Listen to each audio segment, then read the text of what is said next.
Yo, yo, yo. Yo, yo, yo. What is up? Where's the damn button?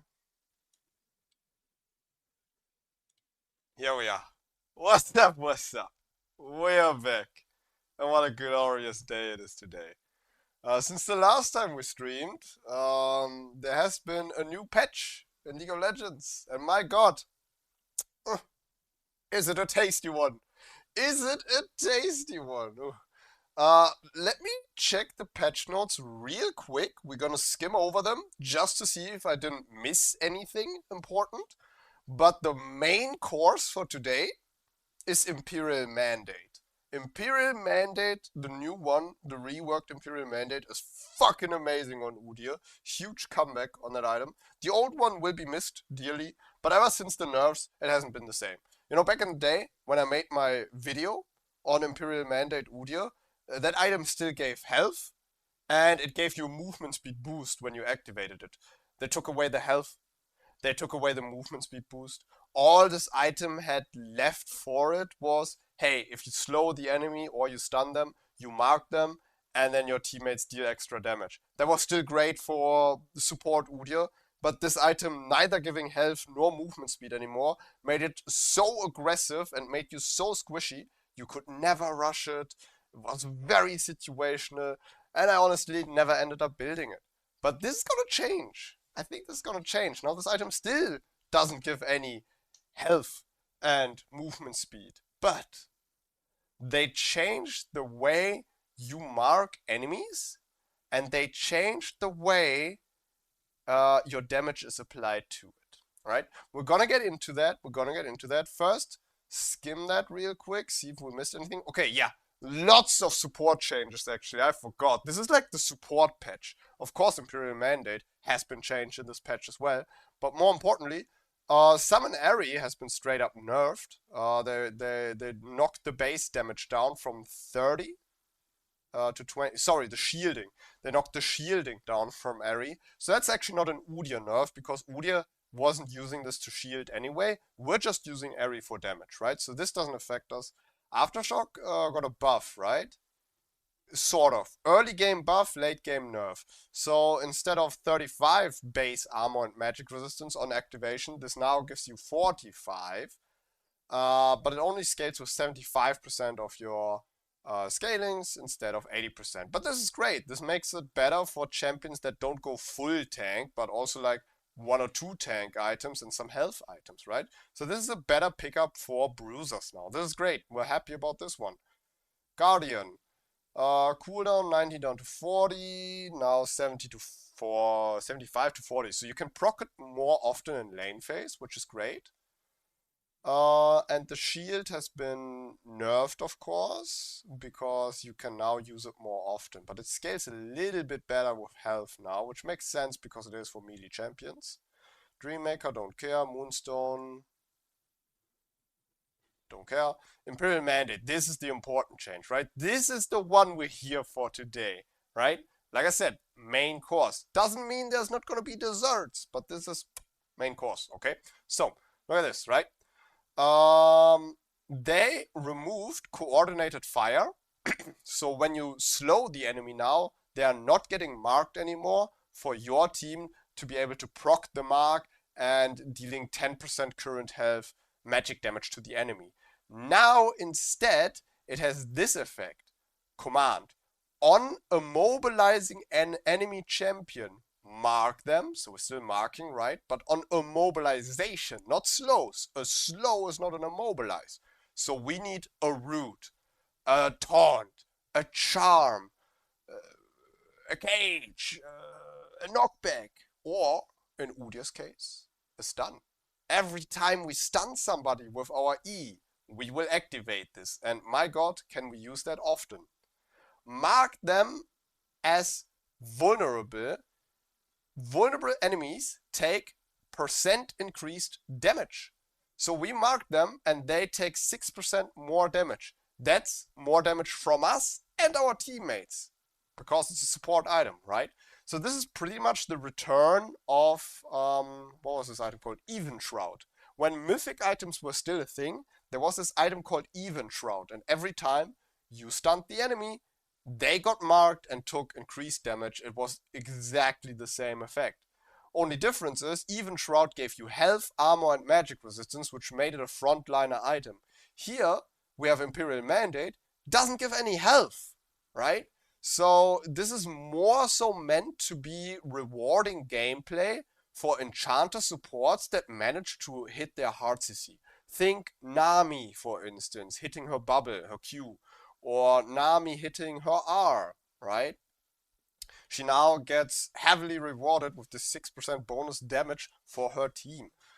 Before, it was very effortless for enchanters to activate Imperial Mandate just by applying slows, right?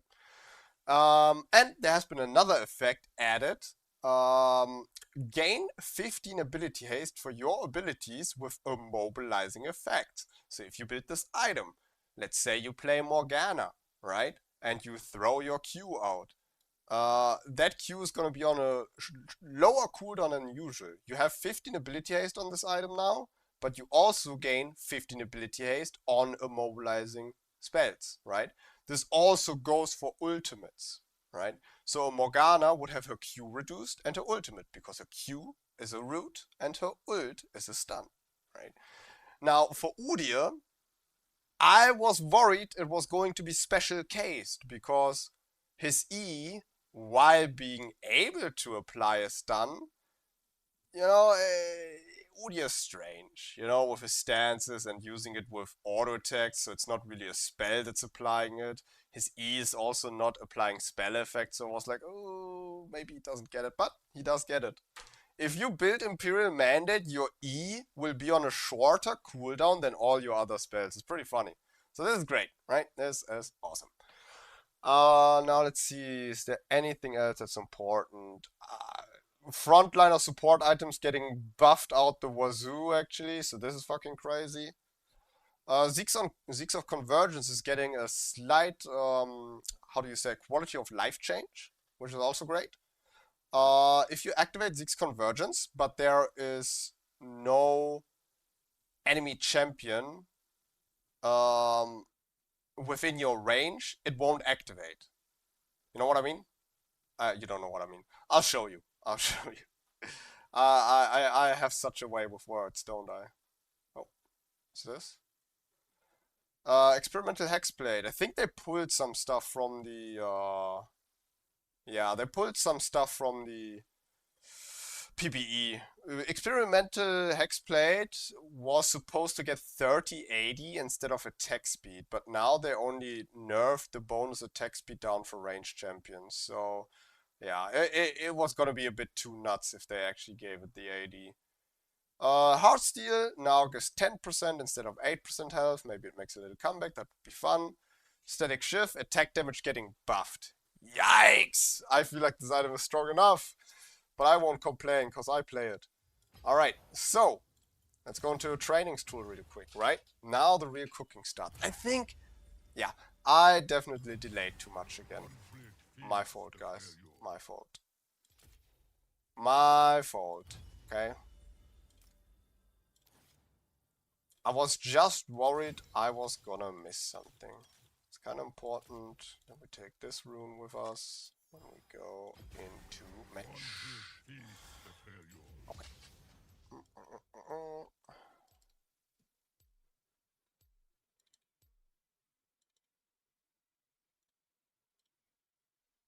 Uh-oh. Nope. That's good.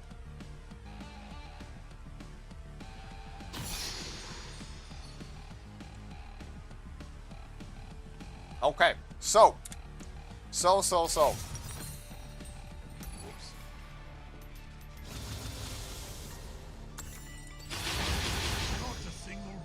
Alright, as you can see, all our abilities are on a 6-second cooldown.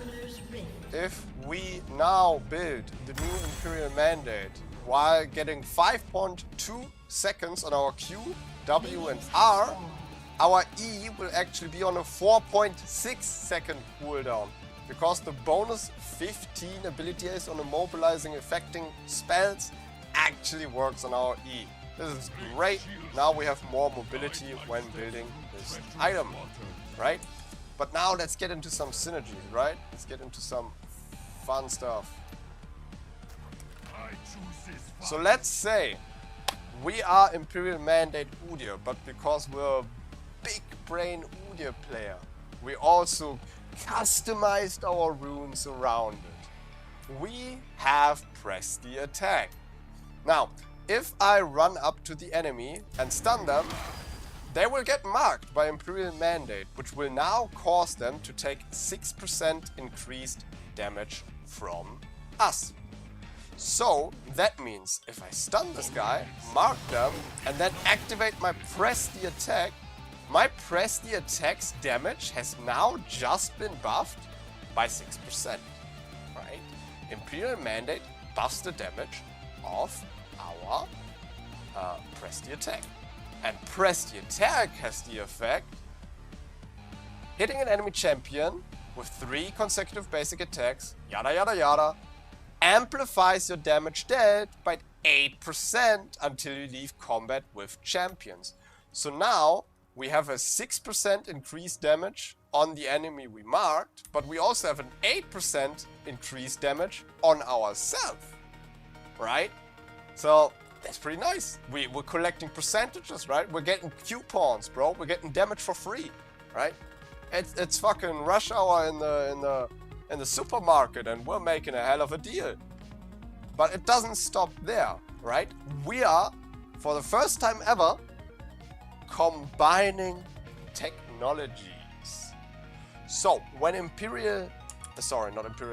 when Dusk and Dawn first was revealed, I cooked with it and I said, yo, why don't we throw Press the Attack in the mix? And I started playing Press the Attack Phoenix Udyr with Dusk and Dawn Rush. Because if you run up onto the enemy and hit them when Dusk and Dawn is active, it applies 2 stacks of Press the Attack.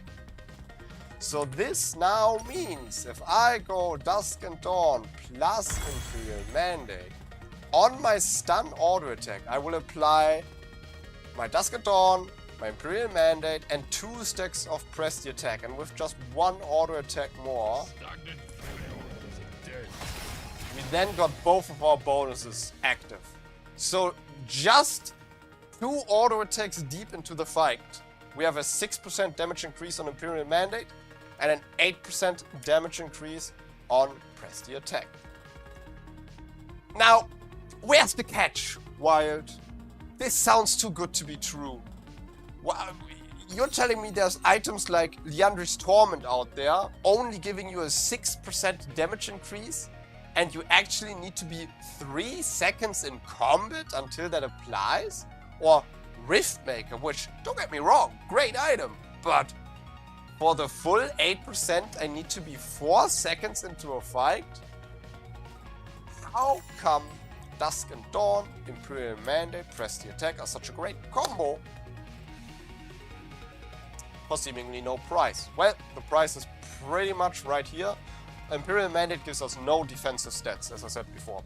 So if we go Dusk and Dawn into Imperial Mandate, yes, we're gonna deal a lot of damage, but we can only do this if we are ahead, because we are going to be very squishy. Dusk and Dawn gives us some healing, which is nice. It definitely gives us some healing. We can get Triumph, you know, maybe we can get a kill and get a reset going. And we can definitely try and go tanky runes in the secondary tree, right? We can go Conditioning Revitalize, maybe. Conditioning Shield Bash. We'll think of some. Because I think if today is gonna be about Imperial Mandate, we can't go Imperial Mandate 3rd item. If you go Dusk and Dawn, you start carrying, you don't want to go ahead and build Deadman's Plate 2nd, right? Because that just kills your lead. If you are ahead, you want to stay ahead, you want to crush the enemy, right? So, I think it's better. We go Dusk and Dawn, we then instantly go into Imperial Mandate, and it doesn't really matter if we are ahead or behind at that point, because this item only costs 2.4k gold, since it's a support item, it won't delay our tank item as much. Recently I've been playing a lot of Riftmaker Dusk and Dawn Udyr, and these items cost both 3.1k gold. So I will just have a 700 gold bounty that I'm not used to, right? So I think I can handle this. Yep, one more thing. We wanted to look at the new Zeke's Convergence. We might fuck around with that today. So Zeke's Convergence was changed now. When you activate it, casting your ultimate readies the storm for 5 seconds. So instead of, when you use your Awakened R, your Zeke's instantly activating, it now readies the storm. See, there's like a crystal above your head, and then it activates the storm. There's like what I like to call a 5-second grace period, right? So if you are not right by the enemy, it's not that bad. You don't have to like activate your Awakened stance right on top of the enemy to be able to get the full value out of it. Let me show you how this looks. Get my Awakened ready. Alright, so I have this enemy here, right? I'm gonna use my Awakened E to catch up onto him, right? My Zeke's doesn't activate. I run up, now it activates. The moment the circle touches the enemy, then it activates. So you're actually not losing any of your Zeke's value. That's a nice quality of life change. Alright, now this was definitely too much yapping. I'm sorry I keep on doing that. I feel like I can get away with that, because when I upload the YouTube VOD, I always add like little time chapters so people can skip over the intro. But I'm absolutely like butt fucking any live viewers who do not give a shit about me yapping, right? So sorry about that. Let's hop into a game. We want to play this jungle mainly. I think we can get away with this on mid lane, but we will change the build if we are on mid lane. If we're on mid lane, we're not gonna do press the attack, instead we're gonna do fleet footwork, so we have more sustain, and I'm also interested to see how a fleet footwork and Dusk and Dawn combo could be in lane phase. Because the new Dusk and Dawn healing is actually not exclusive to champions, and it's not nerfed against minions. I think Dusk and Dawn in lane phase is seriously slept on. Like people don't understand how valuable Dusk and Dawn can be for lane sustain. I think it's slept on hardly. Did I say hardly? I mean it's slept on hard. Yo XCC, what's cooking? What are we cooking? Oh, Imperial Mandate Udyr. I just spent, how much time did I spend? 20 minutes. I just spent 20 minutes yapping about Imperial Mandate and how it now synergizes very nicely with Udyr E and Press the Attack. We're gonna be playing Press the Attack Imperial Mandate Udyr. So the enemy we mark with Imperial Mandate takes 6% increased damage, and after 2 auto attacks, because of Dusk and Dawn, our Press the Attack activates, giving us 8% increased damage. So with just 2 auto attacks, we have a 14% damage increase versus the enemy champion. The idea is, we hit this enemy with this initial burst, and he's not even gonna try to fight us. He's gonna get scared of our burst and run away. So there's gonna be no contest, right? The enemy won't even be thinking about fighting us because he just panics and turns around.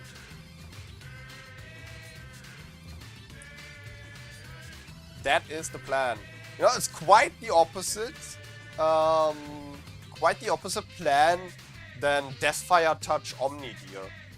When I played Deathfire Touch with Riftmaker and the Omni Boots, so I can like sustain and scale up into the fight, and my burn kept on getting stronger, the enemy was getting baited in. They were like, oh, well, he's not dealing that much damage, and I'm doing damage to him, right? And then my damage just keeps on growing and growing, and I keep on sustaining and sustaining, and they realize, okay, I deal damage, but he's healing back a lot. And then, by the time they realize they're not winning, it's already fucked for them. I think that's much more fun than what we're gonna do right now, but we're definitely gonna catch some people off guard, I think. They're not gonna see Dusk and Dawn, Imperial Mandate, Udyr coming. So press the attack is definitely a must-have. Triumph, I think, because we need every extra healing we can get, and all the other runes are kind of useless for a jungler. Could go Legend Haste, but we have like a lot of ability haste in our build, so although I usually don't do this, I guess attack speed is the way here. Lifesteal is kind of bad. No, we can't do lifesteal. So usually I'm more of a haste kind of guy, but we have so much haste it's actually not necessary. Take Coup de Gras. And I think we have to go tanky rune second. I think we have to. The enemy has so much hard CC, I think unflinching could be an option here. Oh my god, the enemy actually has so much hard CC. I'm gonna have to pick tenacity and health. And then we go conditioning. I'm not sure overgrowth is the right choice. I kind of want to go unflinching. That's very nice, thank you.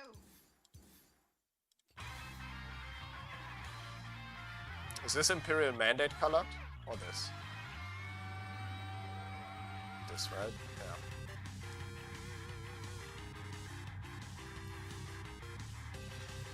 Gonna go unflinching. Better early game.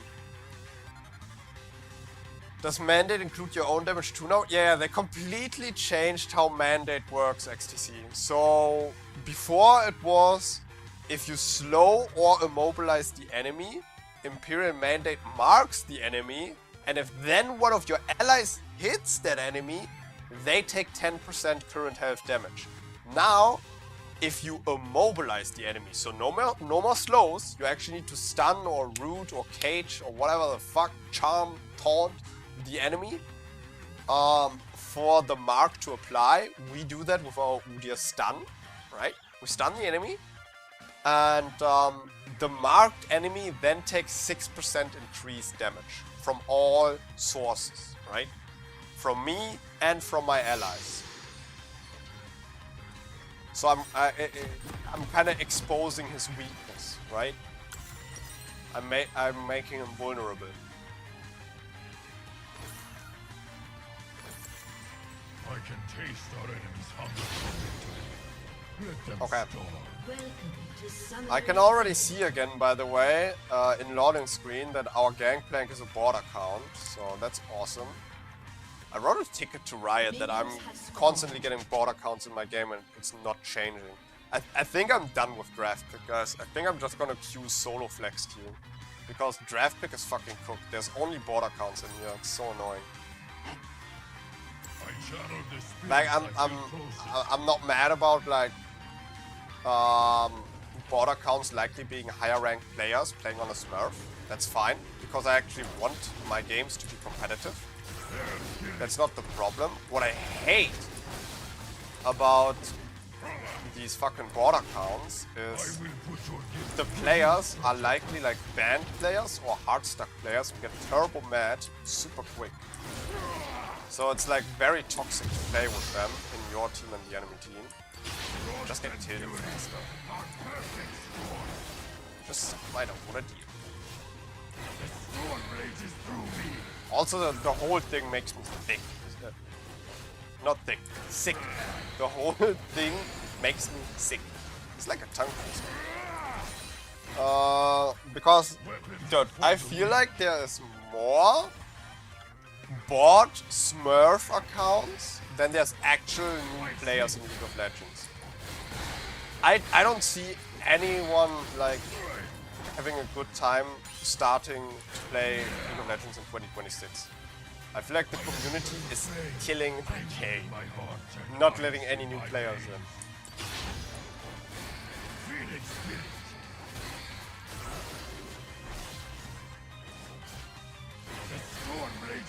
And Leandri, Riftmakers, we're shorter now, Mandate. Yeah, I see where you're going.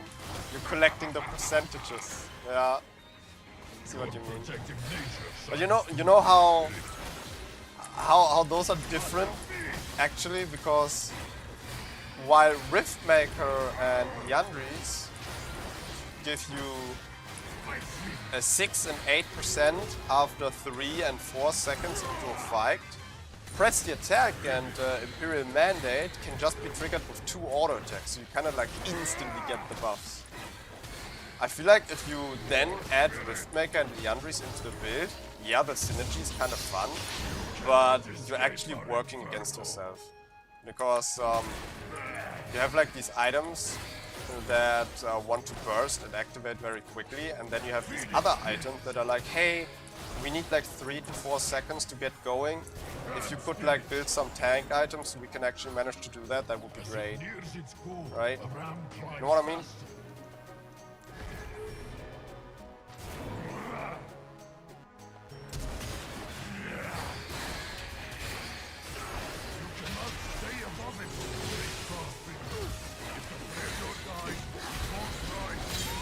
So, did this guy not have flash up, or... Did this Nivea not have flash up? Because I feel like she should have just flashed on my flash. Right? I want Mumu to go for the other Scuttle Crab, I know he will. Look at this retard. Oh no, the Scuttle Crab is calling. Psst, psst, psst. Kitty, kitty, kitty. Okay. Oh, that's not working. I don't know what language he speaks. You cannot outrun me. Enemy has been slain. I know, but it's a meme build anyway. Yeah, definitely. Have your fun with your meme builds, absolutely. Absolutely. Just the idea of like, oh yeah, this gives me 6% and this gives me 12% and this is another 8% and there's another 6%. It's like, yeah, that's pretty fun. But you just can't expect the best results then, right?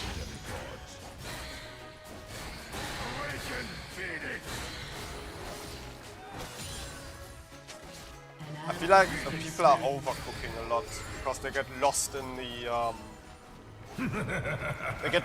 the power fantasy of the build. That they actually start hurting themselves. The thing I see that the most with is what was the name? Heartsteel builds. Bro, I lost count of how many times I saw somebody post an item build and was like, so what if we go Heartsteel into Riftmaker, into Titanic Hydra, into Bloodlord's Mail?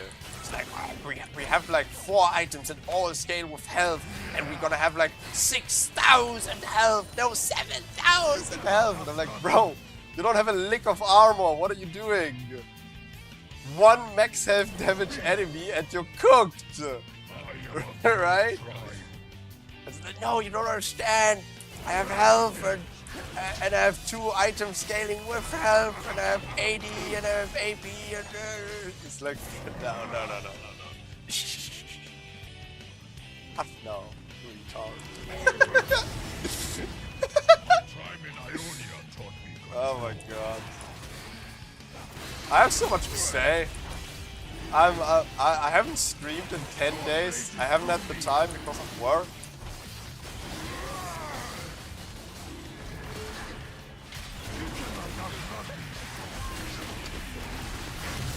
Oh, great. How did this guy hit level 6? Oh, because he stole one of my camps. That's how. Okay, nice. My team does a good cleanup here, though. I mean, respect to the Amumu. He got his level 6 and he came back with a vengeance. I respect it. Respect it. An ally has been slain. I wonder what row I should build amped here. You should definitely get 2 health items first.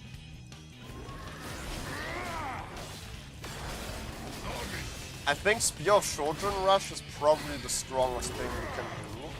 Because Riftmaker scaling with health is not a good first item. You can go Riftmaker second. I think Liandry's has been nerfed so often to the point that it has become a little bit of a situational item. Of course it will always be good on Udyr, but I would only build it second if the enemy has a lot of max health. Otherwise I would push Liandry's to your third item slot. Or maybe even fourth if you want to get Imperial Mandate first. Yeah, that's how I'd do it. Spear of Trojan, Riftmaker Rush, Hybrid Udyr. Years of training and the need Mr. Ugo, would you mind explaining the tech I just landed on the stream? Yo, Summer Baka, what's up? The tech is pretty simple. We have pressed the attack, and we build Dusk and Dawn first item. Dusk and Dawn makes it so 1 auto attack applies 2 stacks of press the attack. So only 2 auto attacks of our champion will apply press the attack to the enemy, which then gives us 8% increased damage. I didn't pay attention, I could have had that karma kill, man. Fuck me. I'm blaming you, Samabaka! Anyway, where was I? Right, with just 2 auto attacks we apply press the attack. Now, our first auto attacks most of the time are going to be our stun, our E, right? So we then build Imperial Mandate as our second item, and Imperial Mandate now increases our damage onto the enemy by 6% after we've stunned them. So first we stun the enemy, apply Imperial Mandate. They take 6% increased damage. Then we deal the second auto attack, which activates press the attack. Press the attack deals some burst damage, which is increased by 6% through Imperial Mandate, right? And then all of our follow-up damage is increased by 14%, because 6% Imperial Mandate, 8% press the attack. That's the technology in a nutshell.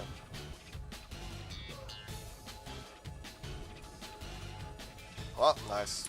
Got spotted. I do not fight alone. You're a bit of a dunce, bro. You're a bit of a dunce. Got spotted.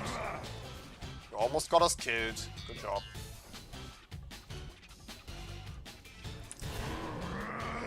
You know what? I'll just go base and grab my item.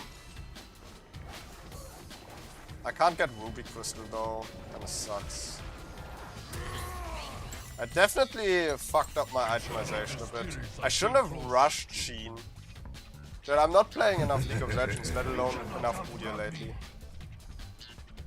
I think if I went for Blasting Wand instead of Sheen, the first fight I would have did would have went better. Oof. For many years I thought I was cursed. I still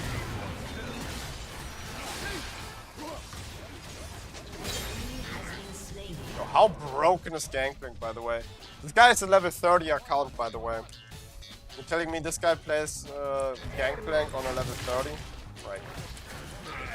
Nah, he's much better than that. His main account just got banned.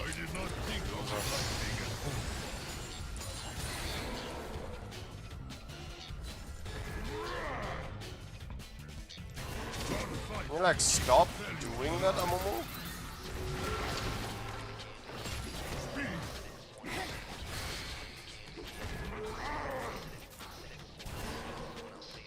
Okay, so he just took my fucking birds again. I have no health to tank this guy. I fucked up not getting Kindle Gem or Ruby Crystal. With Ruby Crystal I might have gotten a chance to fight him now. God, I shouldn't be losing to Amumu early. But it's also a little bit of Aftershock here. Like he's playing the new Aftershock. Pretty good for the early game now. Straight up 10 armor and magic resistance more than before. Feel the difference. Sure. outrun me. Alright. Yo. Alright, you're getting on my nerves, bro. You don't have ult. You don't get to do this shit anymore.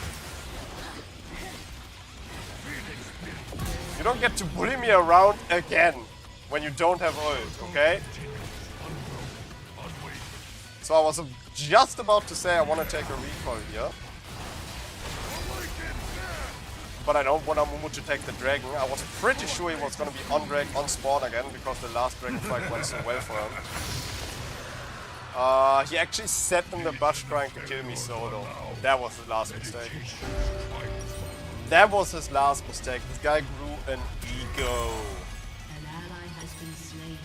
Alright, we're gonna grab Merc Treads as soon as we can. Honestly, I'm gonna stay in base just so I can get Null Magic Mantle. It's gonna make a difference if I fight one of these two. I definitely don't need plated steel caps this time. Omni Boots would also be an option, but I don't think I'm tanky enough for that if I go Imperial Mandate second.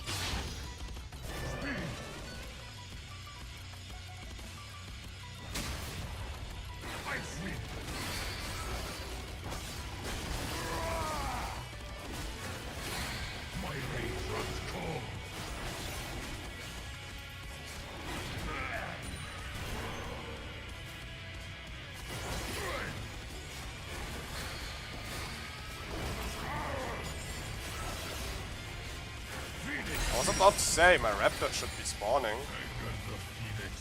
This is not An bad. ally has been slain.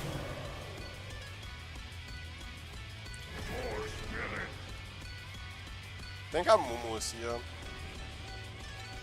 Is he not? Never mind then. An enemy has been slain. Where is Amumu? You cannot outrun me. You know what? It's not worth it. It's not worth it. It's not worth it. If I go top lane to defend this tower, I'm not getting shit out of this. And Amumu's gonna take my blue side. I think it's best to just let this tower drop, so Heimerdinger can farm some minions. This fucking Gangplank is Thanos when he finishes his sense rebound. That's crazy.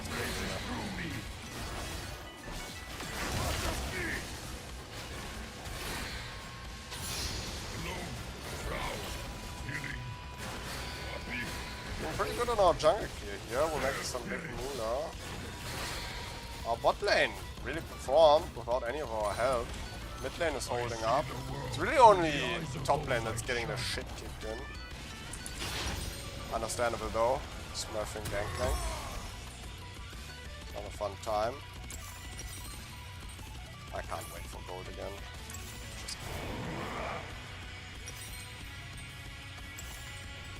The seal sister blesses with water and salt. Alright, big fight on the bot lane. I'm not making it in time to save them, but I could maybe do that.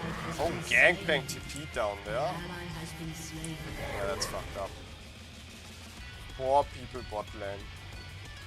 That The is Iron fucked Bull up. holds a grudge against the fallen one. Phoenix Spirit. I was really hoping it was only going to be one of them. All three of them ran through that bush. Wow, my entire team wants to surrender. That's nice.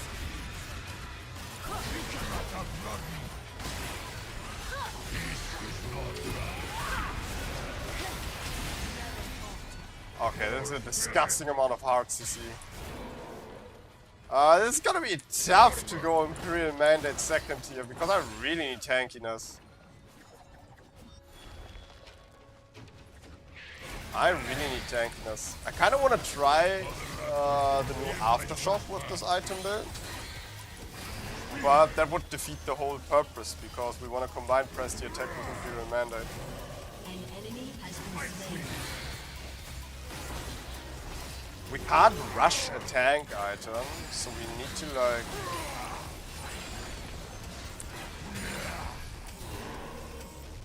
Well, maybe we could actually rush Imperial Mandate and a tank item instead of going Dusk and Dawn Imperial Mandate tank item.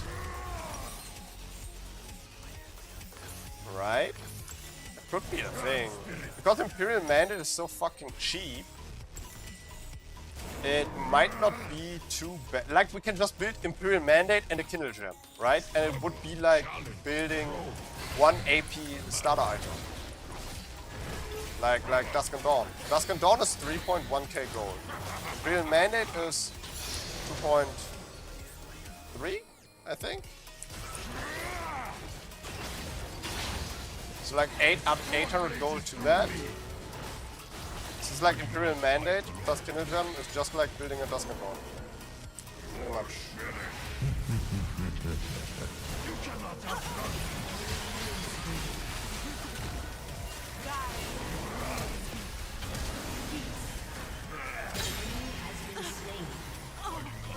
Nice. Don't overextend now, boys.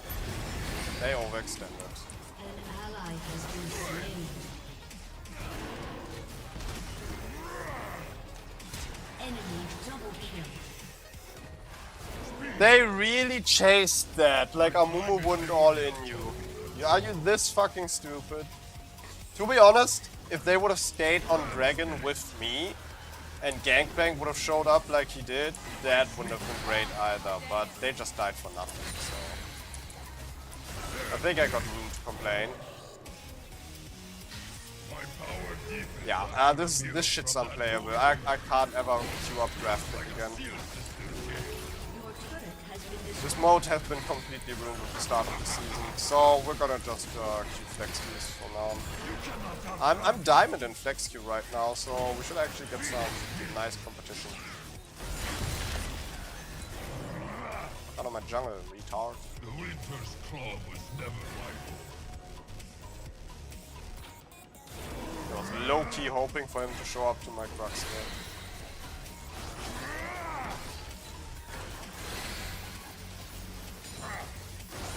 Ah, his crazy minion block. No one blazes through me. A stagnant failure is a dead failure.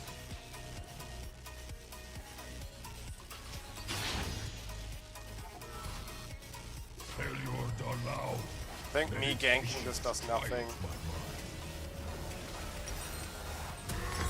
Just forcing a play. Enemy has been slain. We're not getting tower off of this. Amumu is on Herald right here. Yeah.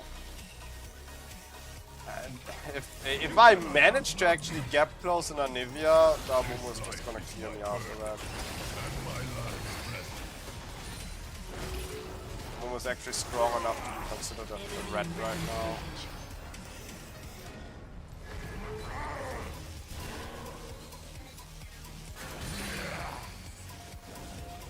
Level 16 Gangplank. Wow. This game is so good, bro. This is beyond fucking good. But you gotta see the positive at having a Heimerdinger like this. Wow, my entire team is just gonna surrender right now. Wow. No one survives life. A summoner has disconnected. Yeah, okay. Well, let's say it was a warm-up game, guys. It legit was not in my hands. It was out of my hands. Did I even finish Imperial Mandate? I don't think I did. I think I had the money for it, but I didn't repo to buy it. No. Yeah, it's just such bullshit. Like, you look at this Gangplank. Oh, he's level 17, is he? Oh, he's level 17. Right. Ah, playing Gangplank, Zed and Riven. Yes. Right, bro. And then this guy gets matched up against this Heimerdinger, who's actually genuinely a new player. I think maybe he also plays complicated champions like Riven and Bessa actually, so this could be a Smurf as well. Let's check match history. Lots of ARAM. His normal games he actually gets shit on. 3-9, 7-12, 5. This is a good one. This is a good one. 1707. You know? This might be a toss-up. This could be a new player. This could be a bot account. Fact is, for some reason, my level 770 account or 750 account is getting matched up with these fucking degenerates.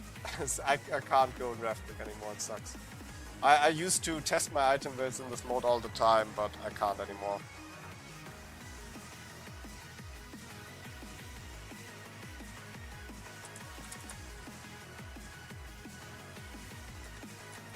Like, it's so annoying. So annoying. I have at least 2 of these players in every one of my games. And they just perma FF because they get giga tilted. God. Okay. Changing gears, guys. Changing gears. It's good that you can actually queue up flex queues solo. It is such a gift of the gods. I'm actually Diamond 4 in flex. 2 more wins we get maybe Diamond 3. With Tiger and Turtle scaling with both HP and AD and Bear movement speed 80 scaling, have you tried Heartsteel Overlords? Then Half-Flag has first 3 items. I like the way you think, Demasiado. I like the way you think.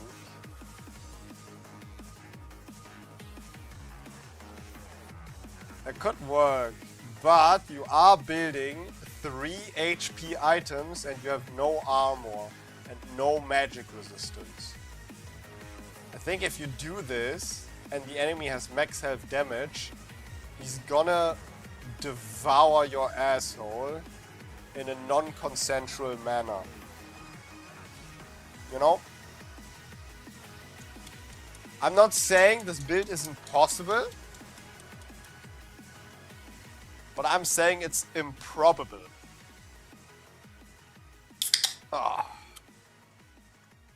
Cheers to the idea, though. Ah, yes. Is easily one of my new favorite monsters, by the way. I'm not sponsored, but my god, Monster, please sponsor me. Fucking love Monster. Ooh, it's wet. If you haven't tried this new one, called Viking Berry, it's awesome. I like how they always print like a little story of how they made the flavor on the back of the can. So with this one, they looked for berries that predominantly are from and grow in the north of Scandinavia. And those berries, the taste of those berries, they used for this monster. So then they call it Viking Berry. Because Scandinavian, Nordic berries, Viking Berry.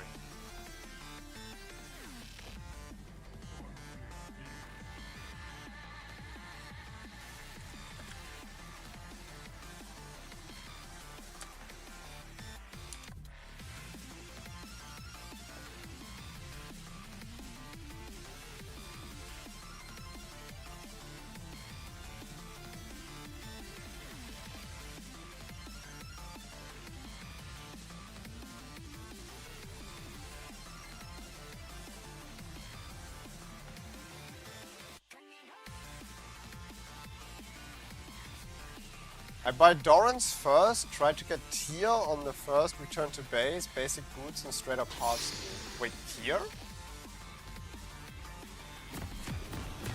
Have you tried Heartsteel, Overlords, then Hullbreaker? So you're building Heartsteel, Overlords, Hullbreaker, but you also have Doran's and a tier? Dude, your item, your bag is full! You have space for all this? The spirits at the heart of the Freljord have neither. I answer their call. Minions have spawned. Lightning is not a single bolt, but a storm.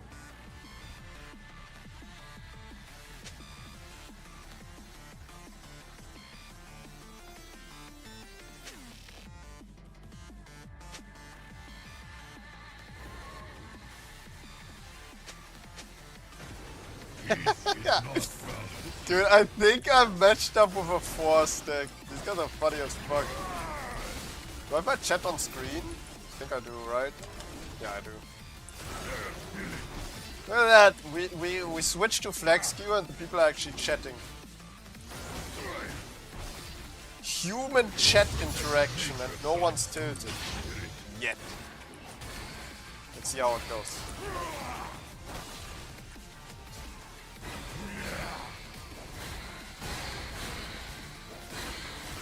You sell the tier? Now you're making me angry. Now you're making me angry.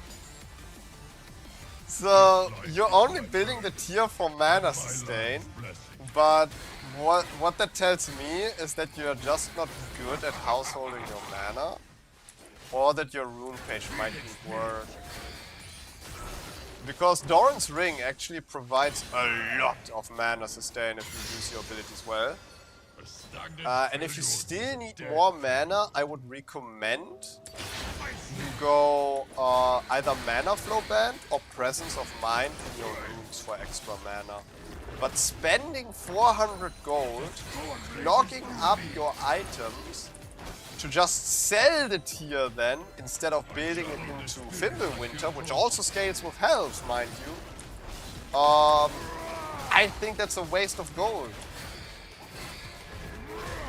I think it's more efficient for you to either learn to household your mana with just the Doran's Ring, which can be tough, I'll admit, or the more recommended option, you try to incorporate either Mana Flow Band or Presence of Mind into your rune page. So then you're not forced to build a 400 gold item.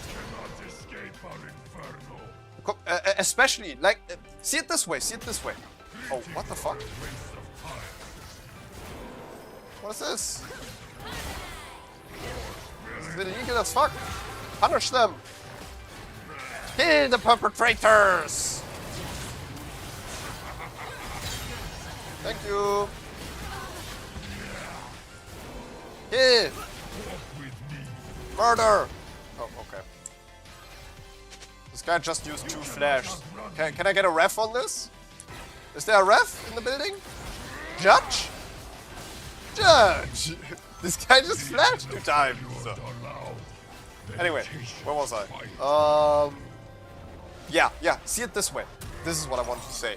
You want to build Heartsteel first, right? So you can start stacking Heartsteel, right? But then you go Doran's Ring and Tear of the Goddess. So Tear of the Goddess is a minus 400 gold. So that means you get your Heartsteel 400 gold later. So you start stacking later. That's like minus 2 or 3 stacks at least. I think you shouldn't be doing that. You could try Tear of the Goddess start and see if Tear of the Goddess gives you better mana sustain than Doran's Ring, but I'm not sure it does actually. Yeah, that would be a close call. I think Tear of the Goddess might have a little bit more mana than Doran's Ring, but Doran's Ring also provides you with health and ability power, which is also great for lane sustain. Storm blazes through me. Judge! Get a judge in here, bro. This asshole got me fucked up.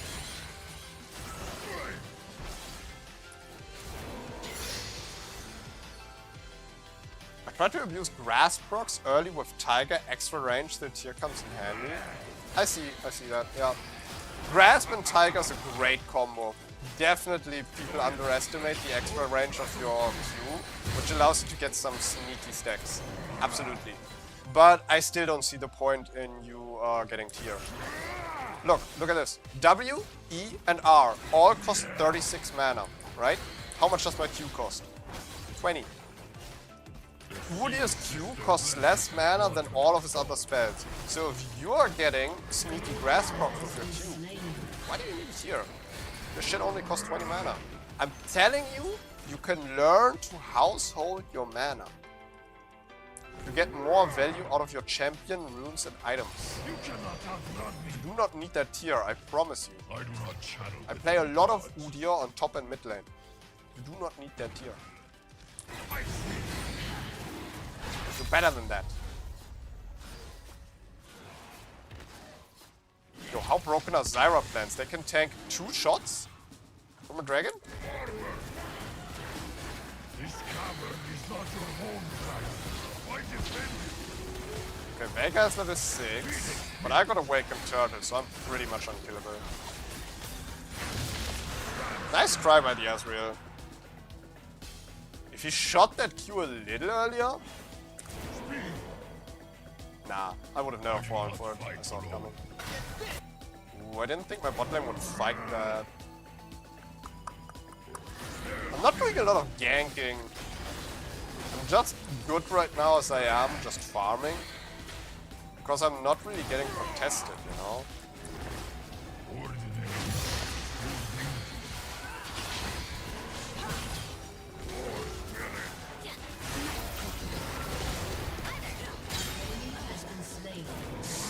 This Diana's gonna be so pissed. This is the second time I just stand in front of her pressing Awakened Turtle. She doesn't learn. You know, if she played Electrocute, there might be actually a chance she can kill me. But she's going Conqueror and probably building Dusk and Dawn. Oh no, Hextech Alternate, okay. Applaud that. She's actually going damage. Her runes are not really how do you say, complementary. Her runes are not complementary to her item build. So she has a scaling rune, but a bursting item build. With a little bit more burst, she would have actually forced my flash. Because my Awakened Turtle wasn't up when she first engaged me. But with Conqueror, she like never has damage. I don't have Smite actually, it's green. I gotta go top lane. Weapons are on.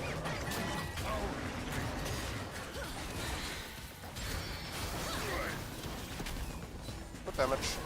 We can't contest now. I'll go back to Grubs. Now I have my Smite up.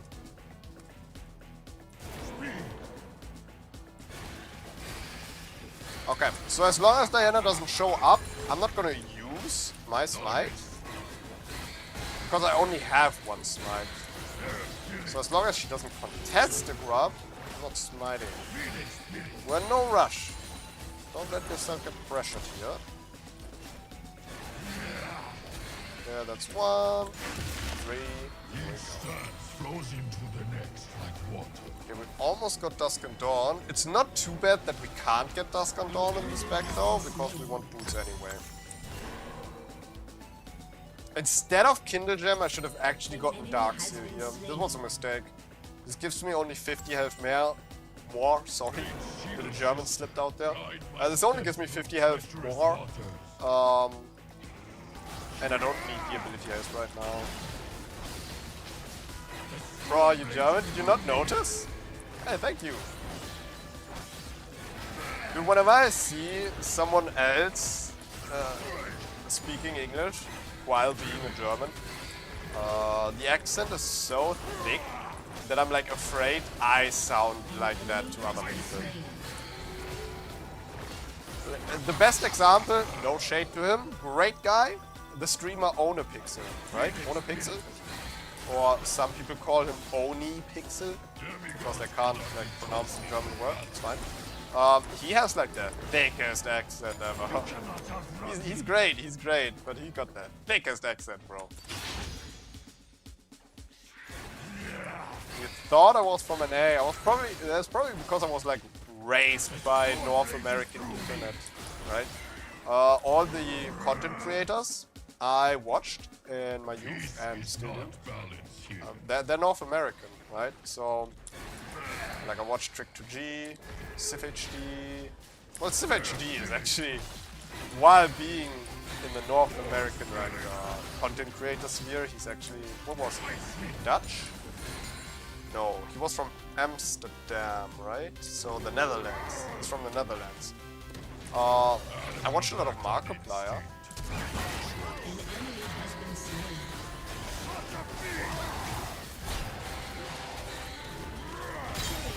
I respect this Poppy so much for sticking with this fight that I gave her the kill.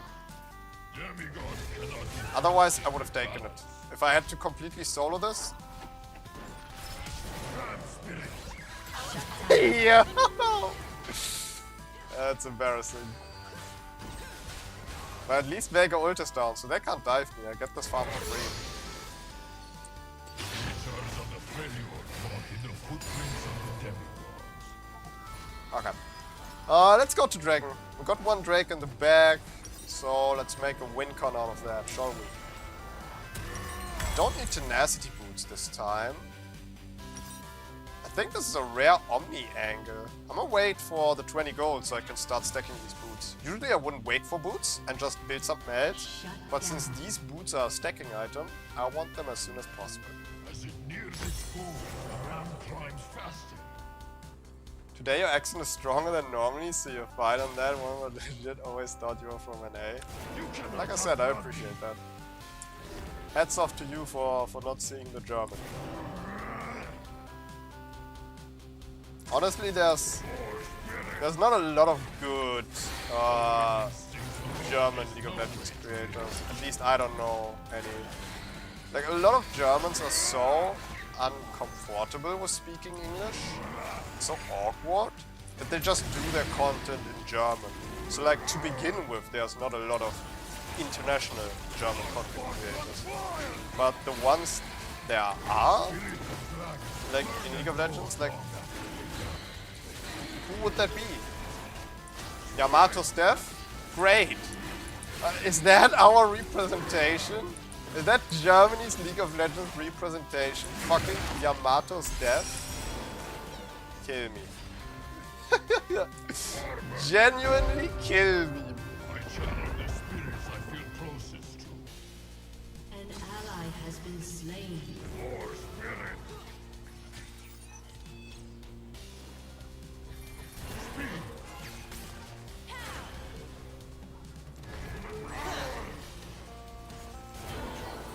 Struggle. God Challenge. damn it. Grow. Ah, they're too aware of my gang. It's fine. The bot lane is fine with me, without me anyway. No Way For You is great, but that's another example of like, in extremely German content creator, right? He barely does anything in English. Like 95% of his content is German. Whenever there's an English-speaking person in his chat, he actually answers in English. I respect that a lot, right? No Way For You did a lot of international challenges, so this is why sometimes there's like international people in his chat. And he actually talks English to them. I find that great. No Way For You is also an amazing player and a shining example of how somebody can play League of Legends and not be toxic, right? Awesome guy, awesome guy. But he's just not doing his content in English. And it just kind of proves what I'm talking about. There's like no German English-speaking content creators in the League of Legends sphere. Agorine is true though. Agorine is definitely one of the rare Germans that does English-speaking content. For the longest time I didn't know Agorine was German.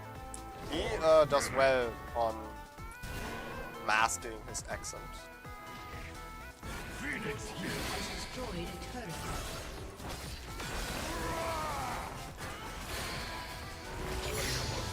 Could gank this Vega, but I'd rather just take Herald. The flash is on a 40-second cooldown. If I had flash up, I might have tried it. With Diana's bot lane, this is just a free Herald. It's stupid to risk anything. No, no, no, no, no, why are we surrendering? Are you shitting me? What was that? Are we losing? We're not losing.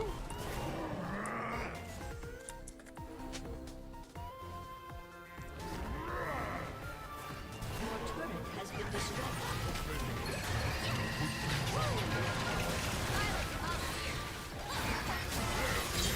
has been destroyed.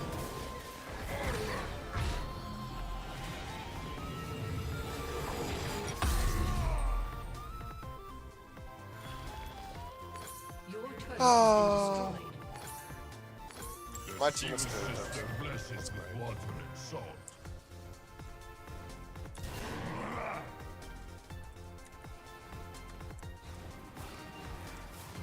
You know what? Don't argue with him. Don't argue with him. This is gonna lead to nothing. The storm rages through me. Alone with their pride.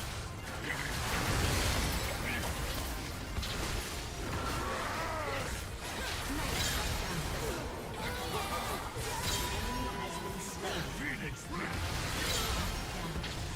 Ram Spirit. More Spirit. I knew I saw him. I knew I saw you. You're getting the lightning treatment, little buddy. Yeah. Yeah. Let me carry. Let me carry you on my broad and manly shoulders, mates. Look how big this was that I bought my Omni boots, by the way. I got 5 stacks right there. I'm stacking like a madman. I am of no tribe. I can't believe my bot lane actually said, yo, bot is doomed, surrender the game. World through the eyes of those I can't believe they said that. Because we got 3 grubs, I got Herald, I got us 2 dragons, I got a perfect KDA, and you spit in my face. This is what's wrong with League of Legends, by the way. Everyone making it about themselves. Am I also making it about myself by saying I can carry? Maybe a little bit, right? But I feel like my teammate shouldn't, just because they have a semi-perfect lane, be like, yo, fuck this game, GG, it's over.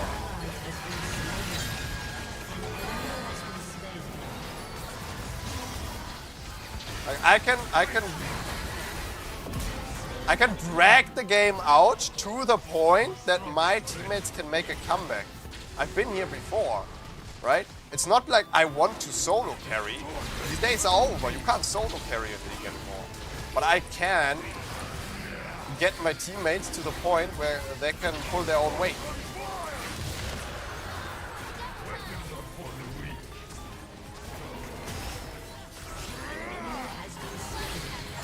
Oh yeah, we got that bonus damage going on. Did you see that? We just hit her with the Imperial Mandate, press the attack technology combination. Say that 3 times real fast. time in Ionia taught me control. Oh, you want the red buff? Want the red buff? Want the red buff? What the fuck is happening? Wow. What was that legal? Ref? Judge? What the fuck was that circus, man? I can't believe I didn't have the damage to kill her there. Maybe with what was it called? If I would have bought Dark Seal when I said I should have bought it, I would have been on 10 stacks right now. The 10 stacks Dark Seal might have gotten me the damage I needed there. The Ruby Crystal definitely didn't do shit for me. Has been slain. Enemy double kill. Okay. Silence is brief. Deadman's Blade is never a bad option. Let's go Deadman's Blade. Though I do need some magic resistance. But it can wait a little longer. You cannot outrun me. Animals act on instinct, not choice. Oh yeah, but Turkish is essentially German, bro.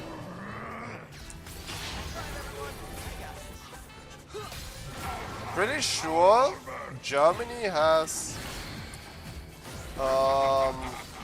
the biggest Turkish population on the world, second to Turkey itself. I still want Phoenix Spirit. Turkish people have been living in Germany since the 1900s.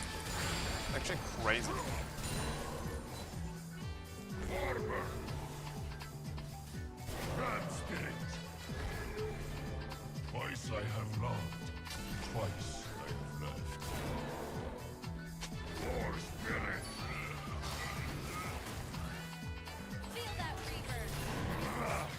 Seraphine is bad. That's good to know. Use that to our advantage.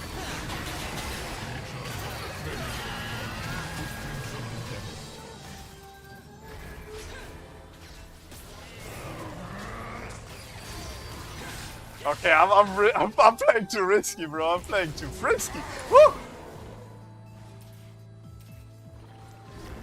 I think that was the most high value E I've ever used. I got the fuck out of there.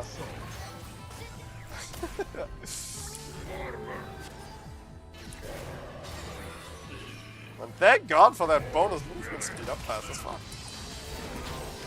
They can't touch me. Look at that Dusk and Dawn turn to sustain. I'm gonna be back to full health.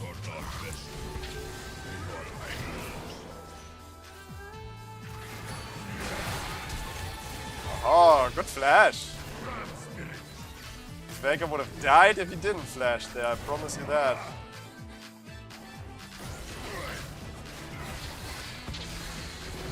Dragon is up in 1 minute. That's our win con. We fought hard for it. It's okay if we don't get this one, but eyes on the prize. Eyes on the prize, don't give up. It's gonna be winnable. Fuck.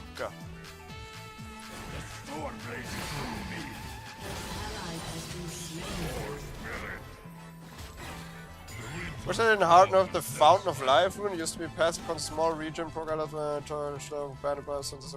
know what you mean, yeah. I know what you mean.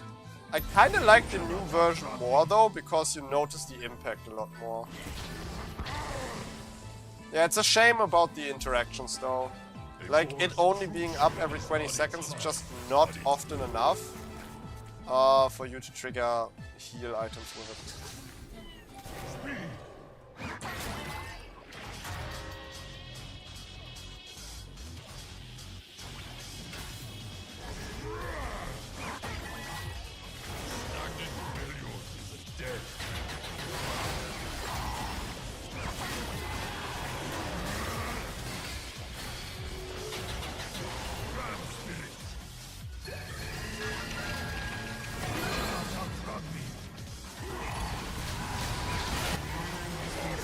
Yeah, it's pretty good. His brand got his combo out there.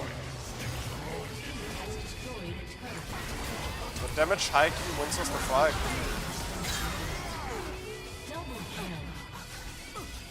Okay, that Tristana's mid push goes kinda crazy too.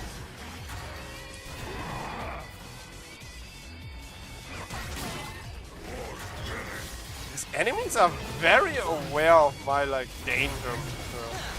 They flash when they feel my killing intent. Like, I was just about to flash stun this Ornn. I think he recognized that.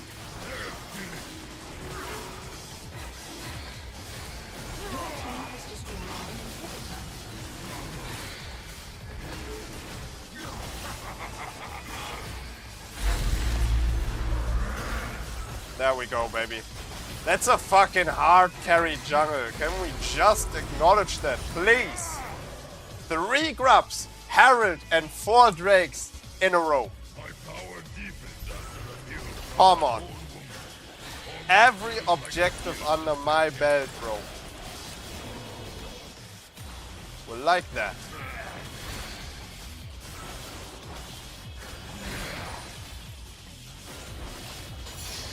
Alright. Now I can finally get some magic resistance. Not a lot, only enough for a null magic mantle, but it's gonna help us a bit more. I can finally play the team fights a bit more aggressive once I get a Negatron cloak.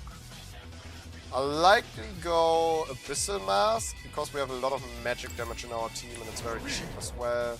Plus, Abyssal Mask could be very fun in this item build, because it increases our damage by 12%.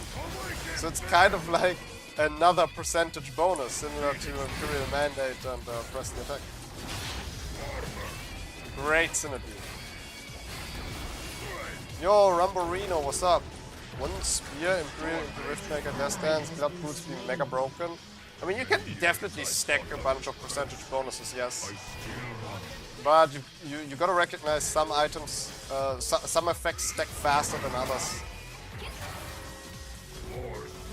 It's better when their timing is more aligned.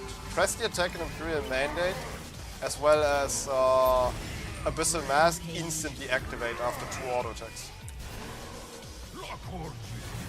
Stuff like the Unrees needs 3 seconds to be able to work.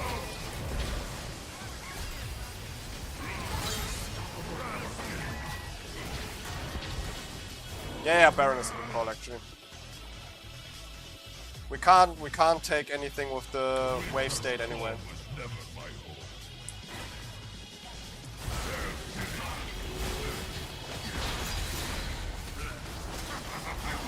That way I can grab some magical instinct before the next fight as well, it's perfect. This whole game has been perfect save for this one death. This one random fucking death I had. Because of this blast plan fiasco. Let's not talk about it, it never happened.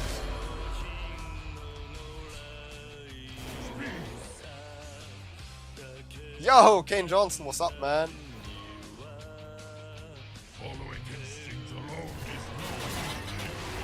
Great to see you again, dude. You cannot outrun me.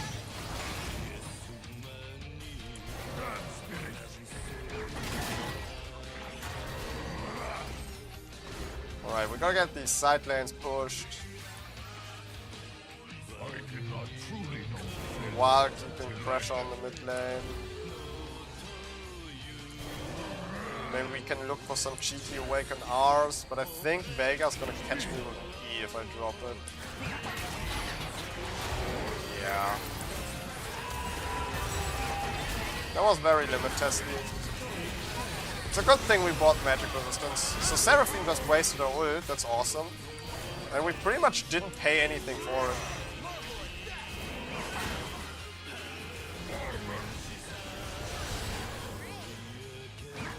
I might just fuck around and buy a Malignant's last item if this game takes so long. So I can use my Awaken more often. Or maybe the new Zeeks. That would actually be great inside of me. Zeeks just doesn't scale very well into the late game with its effect because it's base damage, right? It's so tanky.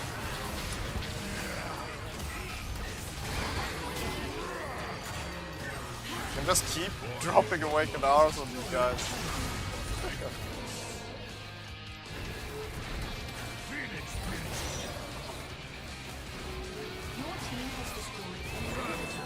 And we're sieging you to death, guys. You wanna start a fight or what?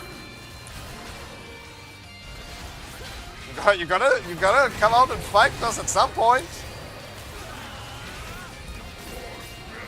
Huge damage.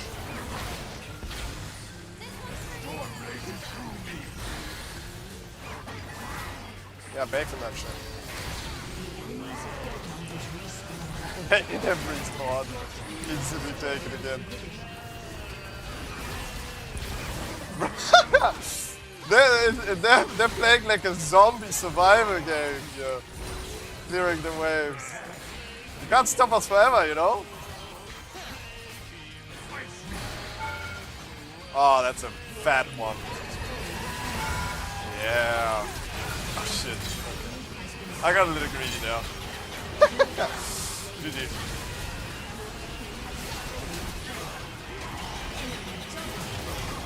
Oh, Imperial Mandate damage. 800. Not bad, but could be better. 800 is not a lot considering we built this item as our second item. Yeah. It should be more like 1.5k at least. But I think we don't have a lot of Imperial Mandate damage because, number one, we did more skirmishes than team fights, right? So Imperial Mandate not only boosts my damage but also my team's damage. To have high Imperial Mandate damage numbers, we need more team fights. And second of all, we did a lot of fadeaway Awakened R's and not a lot of engages because the enemy team was pretty scary to hard all in. We might change up the item build. A little bit. I don't know. So I can like play more aggressive. It might be enemy team comp though. Maybe I try the same item build again and see if I get more Imperial Mandate damage this time.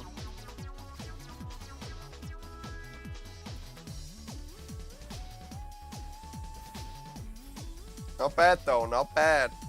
I like it. I like it. Oh, I missed a YouTube subscriber. Sorry. Who was that?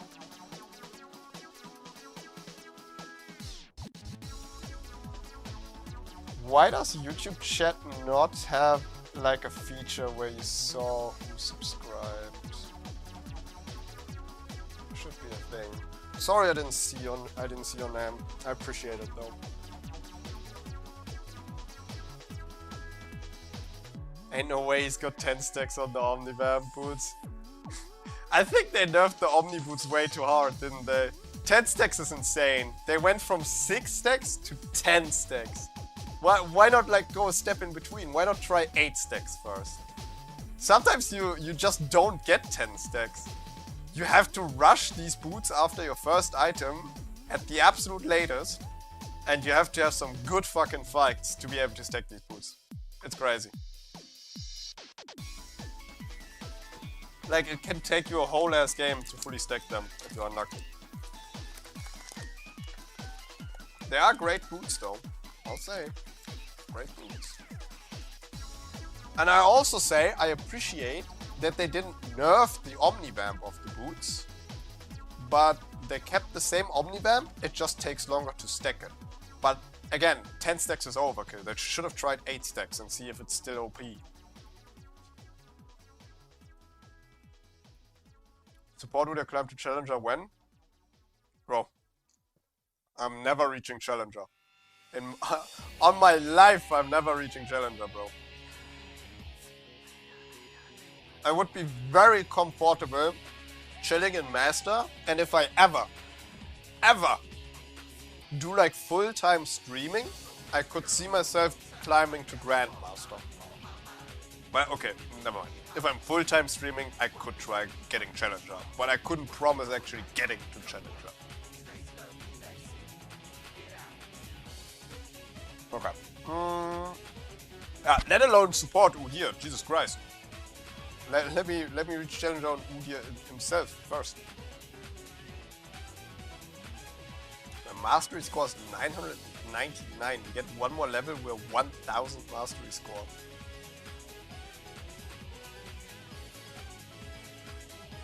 Okay, so I think we try the Dusk and Dawn technology, press the attack one more time.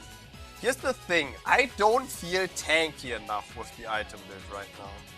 I don't feel tanky enough. I feel like with my Imperial Mandate, I want to do more frontline. The problem is, I want press the attack, so I can't take Aftershock. And I need Dusk and Dawn to quickly trigger press the attack. So, Dusk and Dawn, press the attack, and Imperial Mandate are all mandatory. There is no space for more tankiness. The most tankiness I can get is taking health here and taking conditioning overgrowth or conditioning unflinching. That's the absolute most tankiness I can get. I just don't feel tanky enough. Tough. We could try double health. This could be good. But sometimes you just need the tenacity. And low-key, I've been using this setup a lot.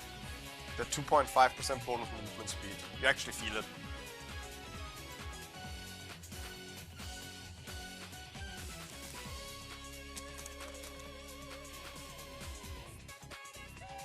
Now, but real talk, if I ever have the time to play so much ranked that I reach Masters, I would be very happy. I'll take Masters. Because look at this shit. My solo duo, 16 wins. What does that mean? With a 60% win rate, I have like not even 30 games played this season. Over half the season is already over. Yes, I have a lot of flex queue games, as you can see, 77 wins. With about a 50%, 60% win rate, there's like 140 games. So I have like 10 times more flex games, than solo duo games. But you have to realize, I'm never playing solo duo off stream. I only play it on stream, right? And I'm not playing ranked every time I'm on stream. So the actual time I'm playing solo duo ranked is legitimately fucking never. Flex queue, I play a lot with my friends, you know, recently. There's two friends of mine who recently got back into League a lot more. They played like on and off, and playing climbing flex with them was genuinely so fucking hype.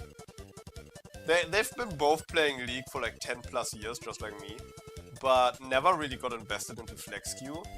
And we randomly discovered, yo, flex queue is like a cheat code to have fun in League again, because draft pick has longer queue times, more filling, and it's just not worthwhile because you're not really gaining anything out of it. But when you play flex queue, the people actually try to play the game because it's about your rank, even if it's just the flex rank, right? And the queue times are shorter. The queue times are a lot shorter on flex queue if you are queuing with 2 to 3 people. It's taking a little bit longer for me because I'm solo queuing flex queue, which is really weird. And yeah, it's just worthwhile because you actually start climbing.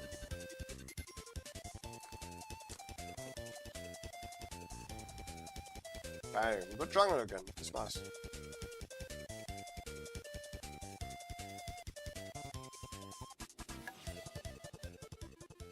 Okay, sure. Go ahead with my patented grave span.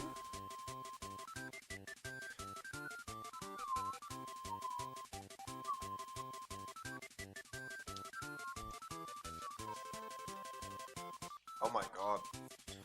I can feel my legs right now. I've been to the gym today, and I really didn't want to do cardio today, because I always get so sweaty, and I already did it yesterday.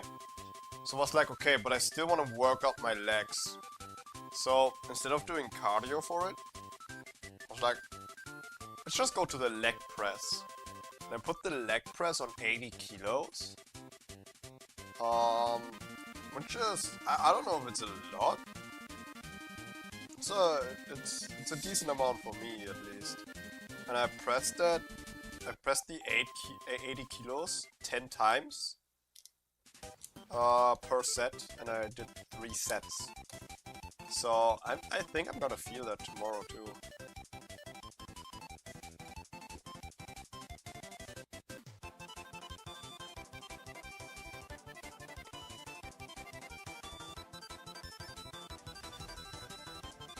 Enemy team is looking really tanky.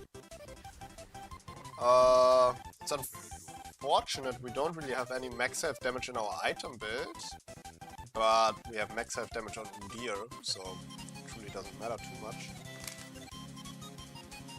Oh, you know what we should do today? Oh my god. We should do a...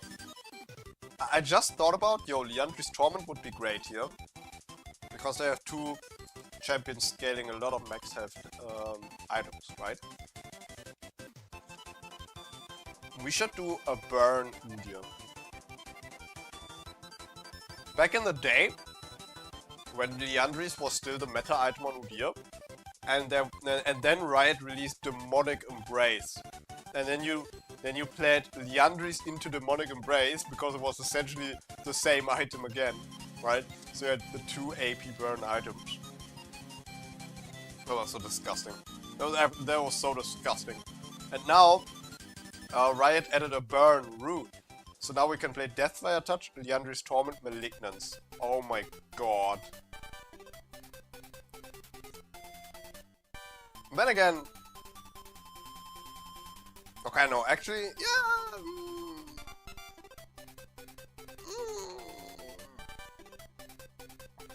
Okay, here's the thing.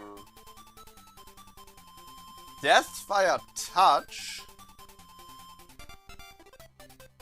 Deathfire Touch damage increases after the enemy has burned for more than 3 seconds. And he only burns from abilities. But if we go Liandry's Malignance, we're just gonna do Fade Away Awakened R's. Which is not gonna burn the enemy for super long. They're gonna burn for like 5 seconds maybe. So that's not a lot of extra Deathfire touch value. If we do a burn Udyr build, Liandry's Malignance could be nice. But maybe we should do Liandry's tank item so we can like stay on top of the enemy to keep burning him and then Malignance. To Summoner's Rift. Or if we are ahead, we can do Liandry's Malignance and then tank items. It's also fine, right? Minions have spawned.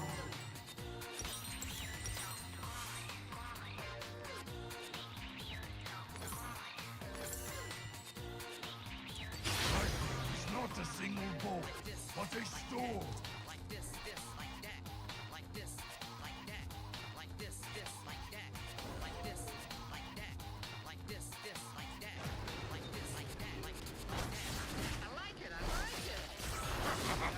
I think burn here can be very fun.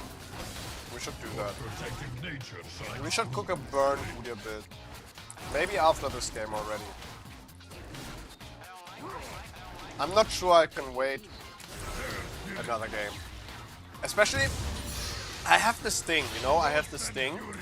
When I play an item build or champion, and I have like a certain power fantasy in mind. So for instance, I play press the attack Udyr.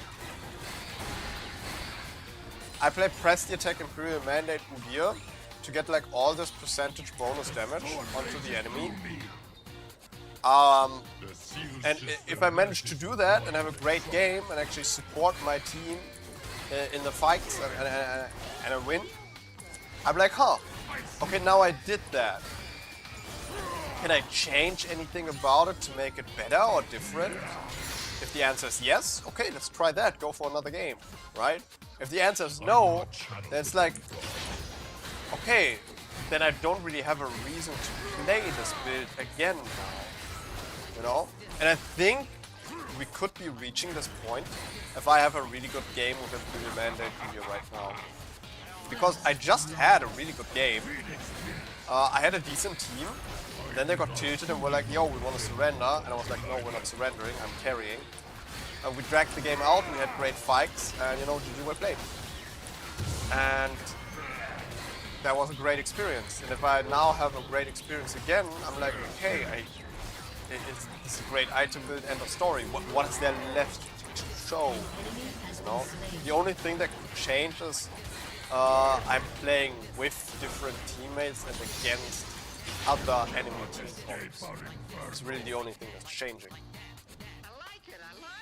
The storm rages through me. I just get bored so quickly, you know?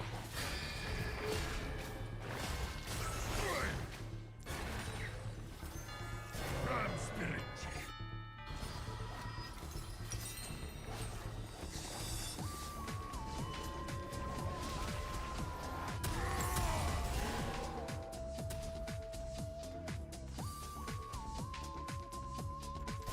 I don't think I ever had a first clear less eventful than that. I channel Only the spirit one of the laner world. on each side died. And I got my full clear with Scuttlecrab without even seeing the enemy jungler.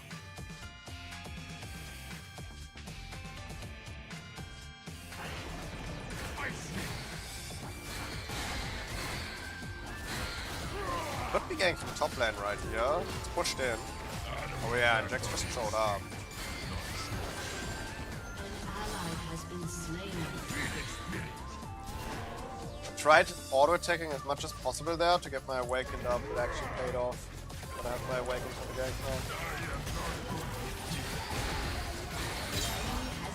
Easy fucking game. But played by the set too. He didn't hold nothing back. What about Liandry's Abyssal Mask? Shadow Flame? The Seal Sister blesses Hollow his Radiance mother and son. Riftbreaker. You mean for a burn build? I like the idea of... Whoa, I've been counter-jungled, I'm a retard. Dude, what is this stupid trend of sorry, I'm saying retard too often today. I shouldn't. I'll get used to it. I don't like this trend of people counter jungling raptors. It's annoying. It's just very, very annoying. They should make the camp a little tankier so it's less like to be stolen. It's too easy. It's too accessible. Like, why can a tank jungler counter jungler? Okay, anyway, where were we? Right, Liandry's Abyssal Mask perfect. I like the idea of Abyssal Mask with Deathfire Touch. I think that's actually a super smart idea. You cannot outrun me.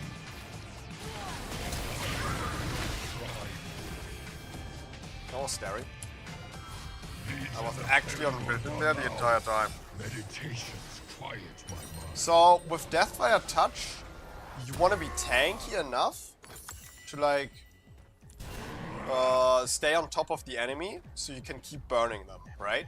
But on the other hand, you want your burn to deal as much damage as possible. And Abyssal Mask provides you with both of that. It gives you tankiness, while also increasing your burn damage by a lot. Actually, 12% is a lot. The only problem I see with this is that if you go Liandry's into Abyssal Mask, and the enemy has like a lot of AD champions, that's not really good. You can still go plated steel caps, so then you have like some armor and auto attack protection. So it wouldn't be bad to go magic with this item, but still like a little wasteful on your goal.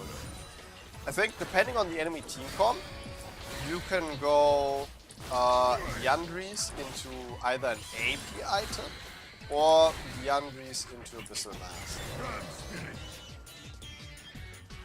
Yeah. I don't think there's an AD item you can build. Zhonya's maybe. Zhonya's is very expensive though and the build path is shit. But Zhonya's could be a thing. Zhonya's also has a little bit of burn synergy.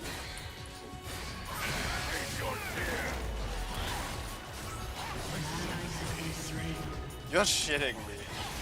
How disgusting is this?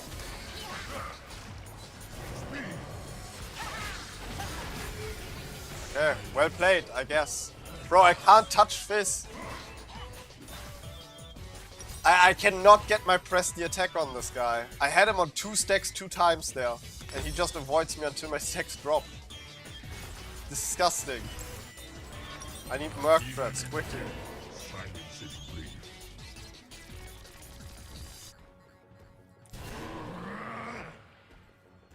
I think Shadow Flame is definitely a bit too aggressive.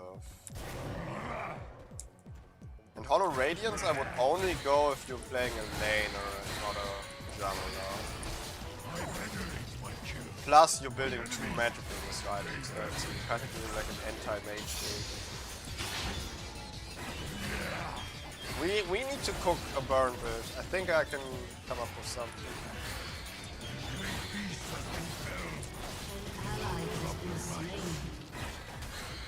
I cannot get to any objectives, by the way. The pressure from this Fizz is fucking insane. Whenever I try to make something happen in the river, Fizz will be there, because my mid lane is just getting fisted. Fisted written with 2 Z's. Fisted. Get it? Because he's playing Fizz, destroying my mid laner. I ruined it because I explained it. It was funny. I swear it was funny.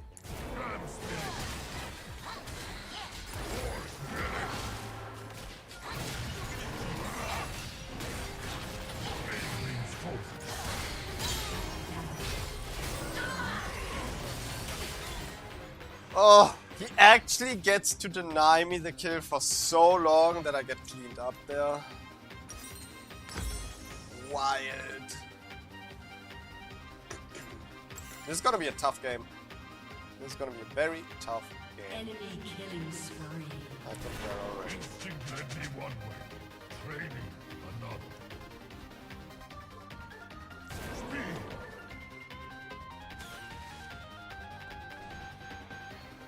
You cannot outrun me! Awaken! I think Deathfire Touch is such an interesting move on here because the way you want to do your item build is you want to build aggressive enough so your burn actually deals some nice fucking damage, but you don't want to build too aggressive so you're tanky enough to withstand damage to be able to stay on top of the enemy for long. I think I did that really fucking well with my Dusk and Dawn Riftmaker Udyr, because I have like 2 healing items, plus Omni Boots, like 3 healing items. And Deathfire Touch, working with Omnibam, actually provides me with a lot of sustain in a fight then. And I have 2 health items, right? After that you just build armor and or magic resistance and you're good to go. The item build is very expensive, but once you got like a 2 to 3 item power spike, it's fucking insane. I'm afraid that if I make another Deathfire Touch item build, it's gonna feel underwhelming in comparison. But if we can like change the power fantasy a little bit, I think it's gonna feel unique enough for that to not work out. If we focus more on the burn aspect than anything else, it's still gonna be a fun build.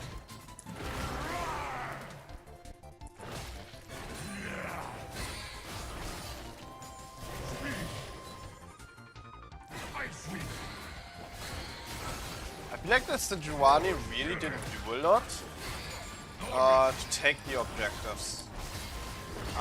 It's just I could never contest it. I wasn't even close to contesting it because the enemy laners are just constantly roaming through the river, or they have to move because push their lanes. Don't really know what to do against that. I can't do a move on this dragon. Nautilus is constantly here, and this tower is gone, so Fizz can do whatever the fuck he wants anyway. An ally has been slain. You cannot outrun me! Sejuani, do not make me your enemy, please! We're gonna take this guy's flash.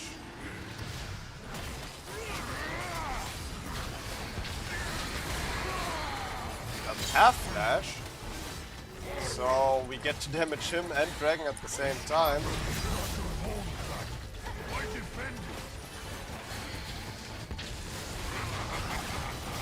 Oh my god, I didn't shoot fast enough.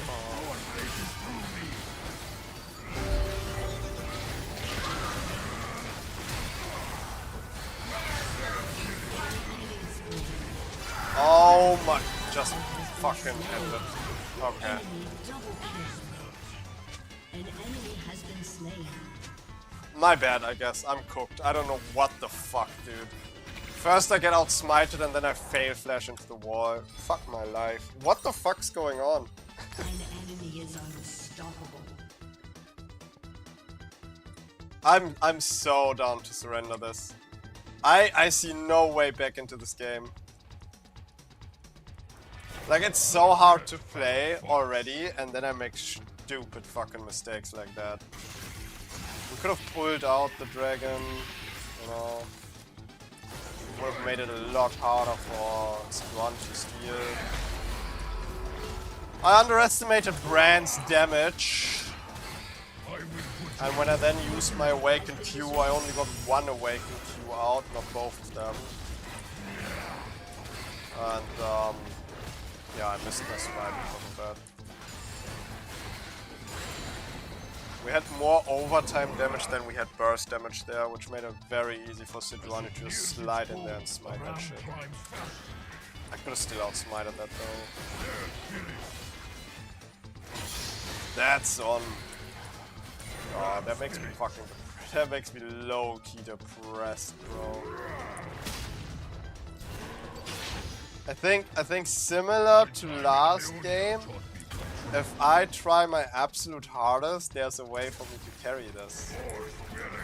I can drag this game out again, because the set is good, and we have at least like a good team fight angle with these two guys ulting. Doesn't matter if Akshan runs it down, right? One person running it down is fine. Peace is not balanced here. An enemy has been slain. But this time I'm not performing, Enemy is dominating. and that is a big fucking issue.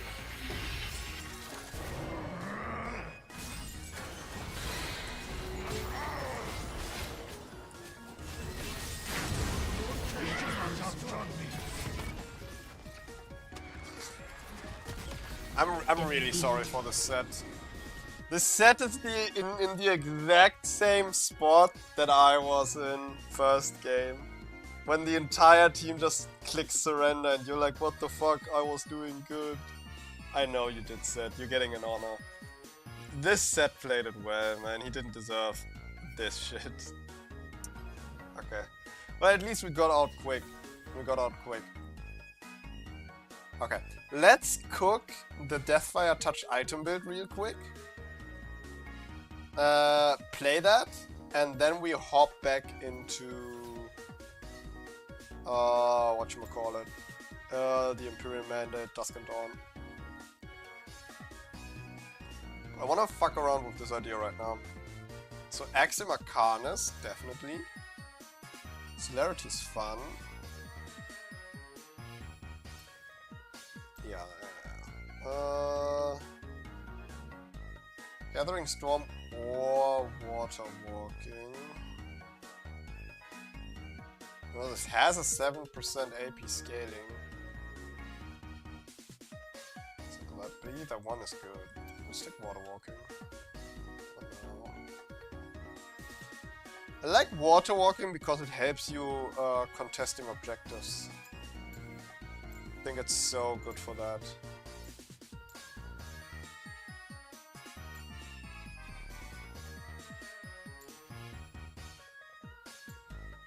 You know, it could be very fun to take Coup de Grace, because Coup de Grace increases our damage by 8% when the enemy is below 40% health, right?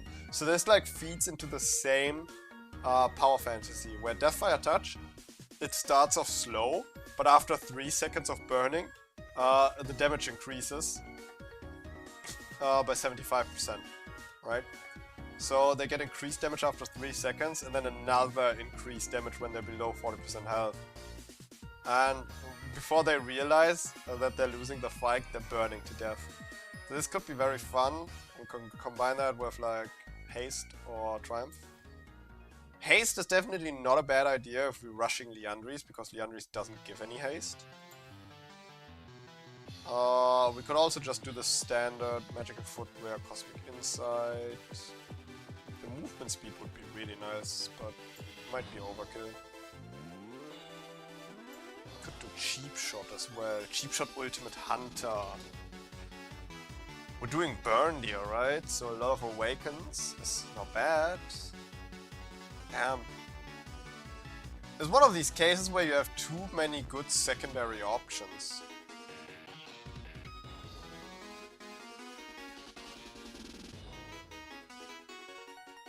It's like, this is all pretty good. Legend Haste, Coup de Grace. Cheap Shot Ultimate Hunter. We could even go tanky, because we do want to do some frontlining. Like, this is all good. This is so tough to choose.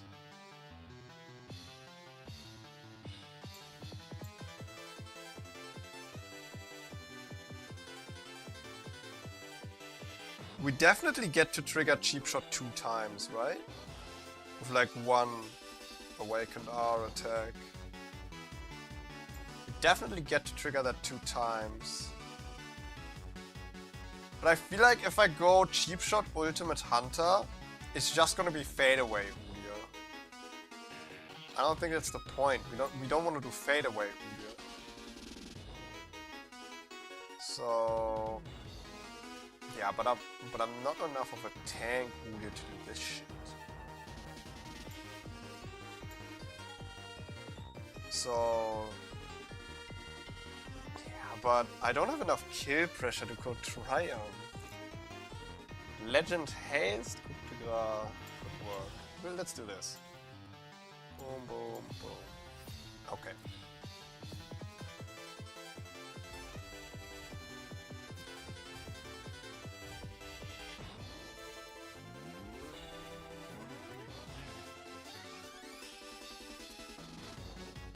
Okay. Yo, Nico, what's up, man? Just cooking a little bit right now. I know we're already playing the new Imperial Mandate build, but this thing is also interesting. We want to do a burn Udyr with Deathfire Touch. I'm doing great, bro. Finally got to stream again today. Also, I got bad news.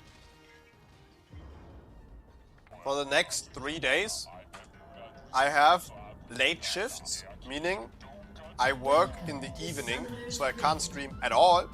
And after these 3 days, I'm on a holiday in Berlin for another 3 days. So after this stream, I'm at least gone for 6 days again. At least. Busy, bro. Busy.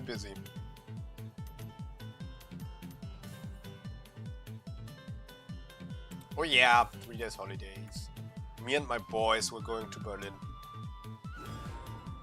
It's a trip we've planned like many months ago. It's so fucking nice. You know what? Let me show you something real quick. Actually, we've been looking forward so much to this trip. Guys, you won't see the shit coming. This will be on no fucking bingo card. You have no idea what's happening right now. So me and my boys, we've gotten really deep into Yahtzee. You know the dice game, Yahtzee? Where you like try to throw dice and get like combinations with them to collect points. Yahtzee. Also in Germany it's called Kniffel. In Berlin there is the Yahtzee Championship, the annual championship, and I'm taking part in it. And my friends are joining me in a team. And we've been so excited over this that we even made a team shirt designed by yours truly. I made this myself. 100% original design by Wild Udyr. Poggers. Me and my boys, we're the dice dudes. And we're gonna pull up to that Yahtzee championship. I'm gonna look all these grandmas and grandpas into their eyes, and I'm like, I'm taking that first place, baby. I'm taking it home. This shit ain't a game to me. I min-max this, bitch. You don't know what gamers are capable of. Yeah, that's gonna be fun. That's gonna be fun. Alright, back to the game. Right.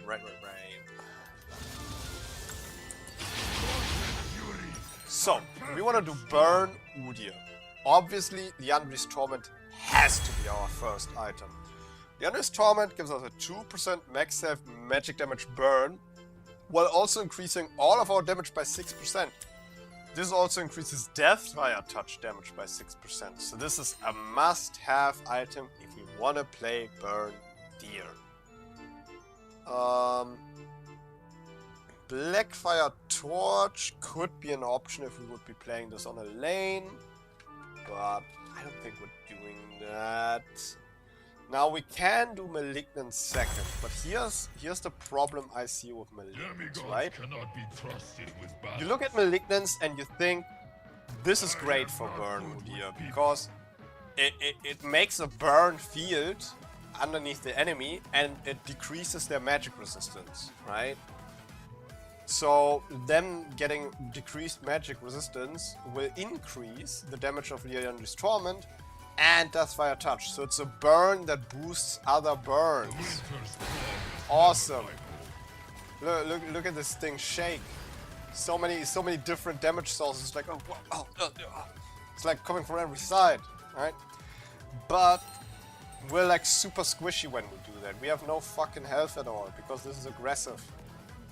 And at the end of the day, we would just be playing Fade Away Udyr again. We would just walk up to the enemy, drop our Awakened R, and run away again. But Deathfire Touch gets stronger after 3 seconds of burning, right? And how long does our Awakened R last? 4 seconds. So we don't get a lot of value from our Deathfire Touch when we do that. So despite this being a tank, burn item build, I think we're gonna delay Malignance as a later item and get a healthy item first. Either health AP or, as a viewer suggested, we can get Abyssal Mask second item, increasing our magic damage by 12%. So we now have 350 health on top and 45 magic resistance to be able to just stay on top of the enemy while we burn them. And our burn damage is getting increased with the Abyssal Mask. Awesome. Great. Love it. That's the play. But what if the enemy has like no magic damage whatsoever? Why the fuck would we build Abyssal Mask then? So it's like kind of a situational item. In which case, we need to come up with something else. Abyssal Mask is like best case scenario. But if I can't build it, I can't build it. While there's something for you to see and give your opinion on later, send it now on your Discord server. Ready? It's ready? It's ready? You can look at it now.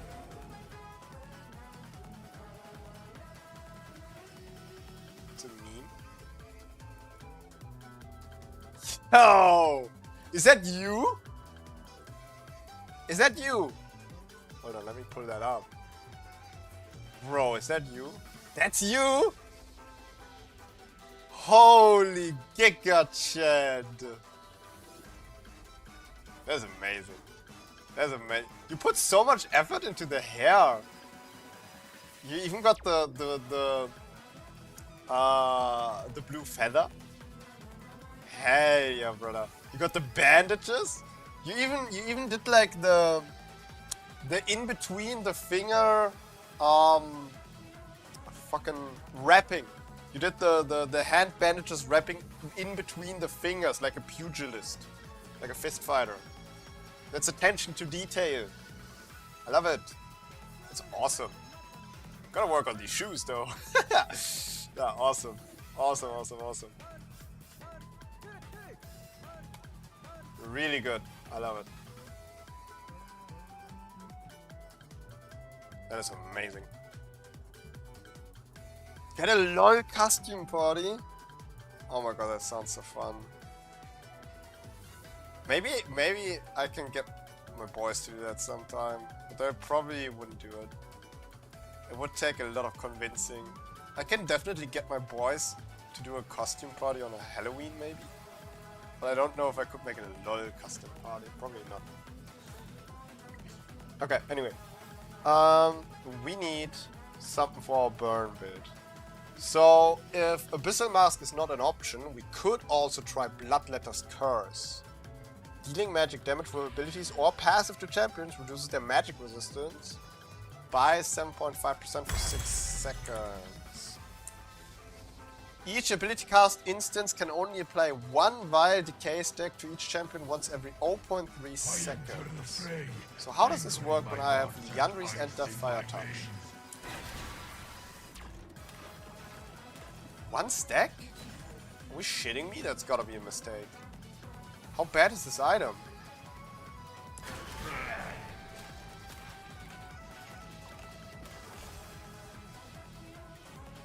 Okay, my Phoenix stacks it very fast on its own. But Liandry's and Deathfire Touch both cannot stack Bloodletter's Curse. Bodies are not vessels. They are anchors. You have to fully stack Bloodletter's Curse with your Phoenix. Which is fine, it's fast. But the problem is, Bloodletter's Curse only allows you a stack every 0.3 seconds, and Phoenix actually hits every 0.25 seconds.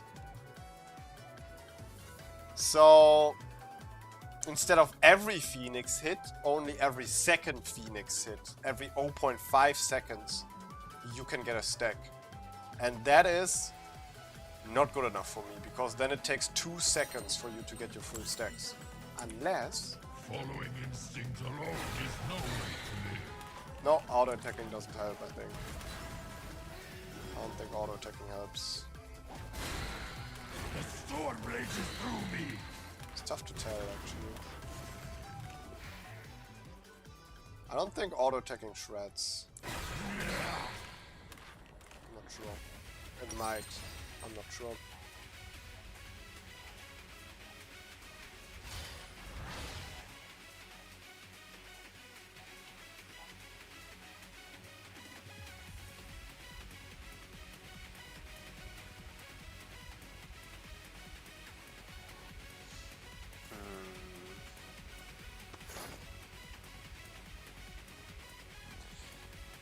I think a second item could also be Zhonya's. It's just very expensive. But it's like a good alternative to Abyssal Mask, because we get more burn damage, obviously, because we get more ability power. But instead of magic resistance, it provides us with armor. So we can like build the according item, you know? If the enemy is heavily AD, we can go Zhonya's second. If they're heavily AP, we can go magic resistance second with Abyss Mask.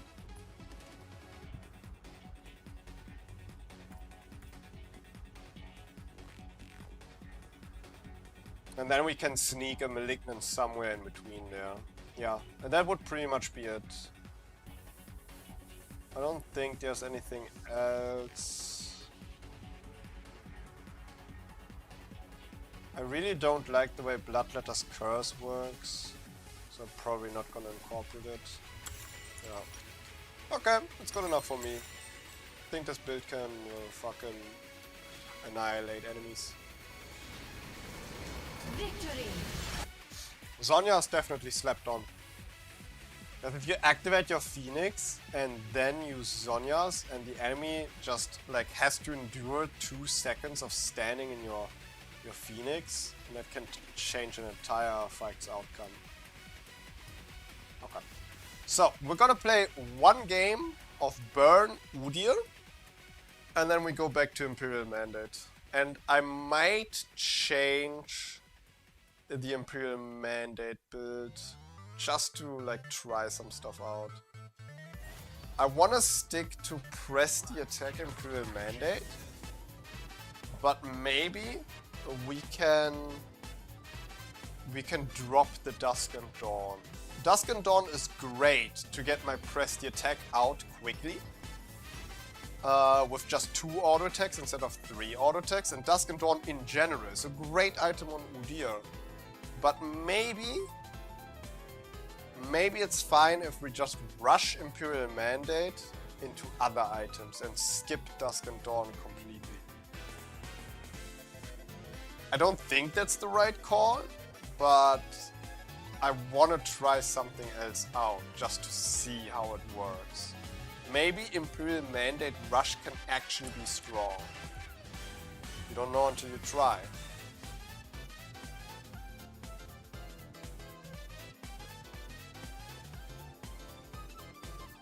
Okay, why are you spamming bro? Oh, you played Imperial Mandate. Yeah! Dude, new Aftershock is so strong, actually. I think that's actually the way to play this. Like, you go Imperial Mandate first, but Imperial Mandate makes you so squishy because it doesn't give you health. So you want to go the new Aftershock to get tankiness when you dive the enemy, right?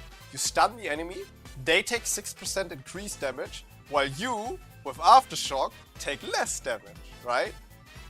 The synergy of that is kind of funny. I'm just so obsessed with the press the attack Imperial Mandate combo that I can't get away from this, and I'm trying to get tanking and conditioning over, bro. But I'm happy you had success with the aftershock angle. That looks good. Looks like you also heavily leaned into the supporting aspect of it. So you went bandit pipes as well, Deadman's Plate for movement speed. I bet you had a lot of stacks on that Mage Eyes. I think Imperial Mandate plus Mage Eyes actually provides you with enough ability power for an entire game if you have enough Mage Eyes stacks. But if you didn't have a stacked Mage Eyes there, I think it's too weak to just have Imperial Mandate and you need another ability power item, especially because you got a tank rune.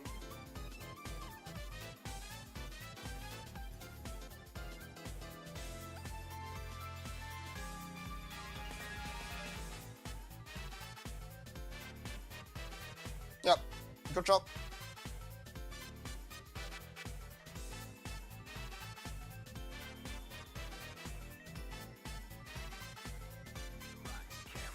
Yeah, Nico, I'm listening. Just say what you mean.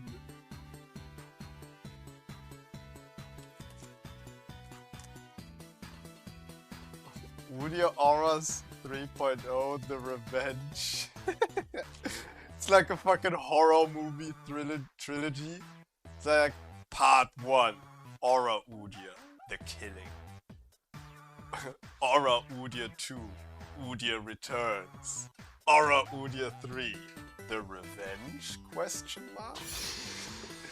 Coming to a cinema near you this summer.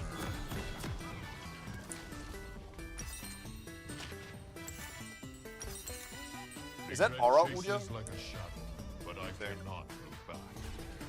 You mean the item build? With Imperial Mandate? To summon I don't think Imperial Mandate is an aura. Because it only applies to the one enemy you stun. I don't think we can consider this an minions aura. have spawned. Can we?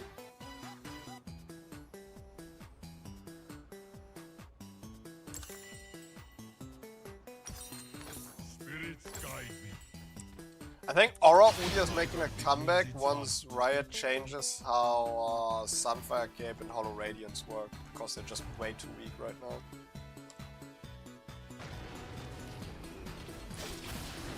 You can definitely play Aura Udyr right now, but I think the damage of the Aura items is a bit too underwhelming at this moment.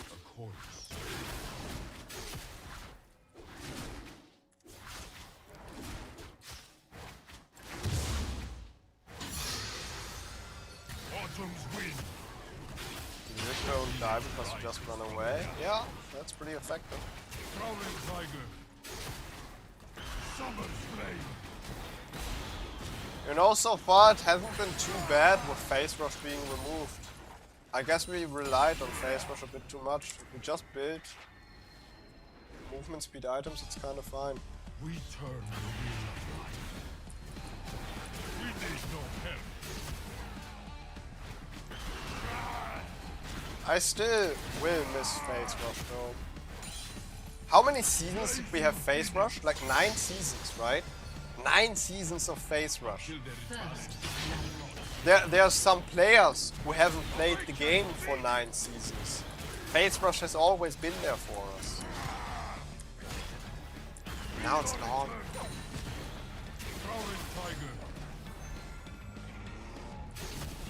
Summer's flame. I will use your blessing well. I will never understand why they removed Phase Rush. They could have just nerfed it more for ranged champions if they had a problem with that. Blazing phoenix. Autumn's wind. Crown mine poison soul.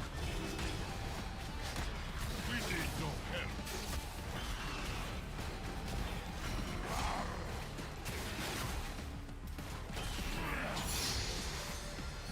Head wakes from her slumber. We look after what's ours. No time for talk. I was really banking on Bard hitting a stun there. Winter's flow. I'm surprised he didn't. Like, bar Q hitbox is so fucking broken, I can't believe it actually didn't reach the wall.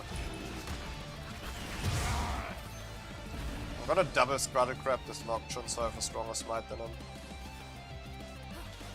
Brings growth.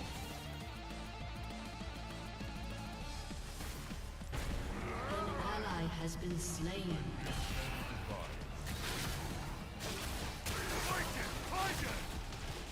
Summer's flame. How the fuck did she not know An Nocturne ally was has there? been slain. Like, oh my god, did you not see Nocturne chase me in the river?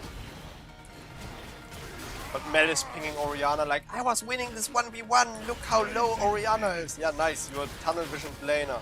You were never close. Orianna was baiting you and you fell for it. You're actually retarded, Mel. Which is not surprising, because you play Mel. Oh my god, man. We are eternal. Prowling tiger.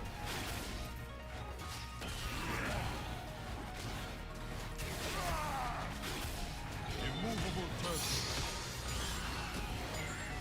Retreat is not failure. Yeah, face rush was really nice for full AP Udyr. It gave you a lot of safety.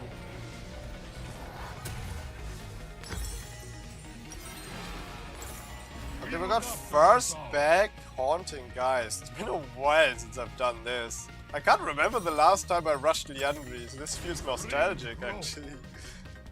I've been avoiding this item for so long because it used to be like the meta on Udyr. Autumn's wind. And then Riot kept on nerfing it. And then I was like, okay, now there's actually not much of a reason to rush it anymore because it has become a little bit situational. Blazing phoenix. And all of a sudden it's been like 2 or 3 seasons since I started doing Liandry's Torment Rush. Now here we are again, we've gone full circle, now we build it again.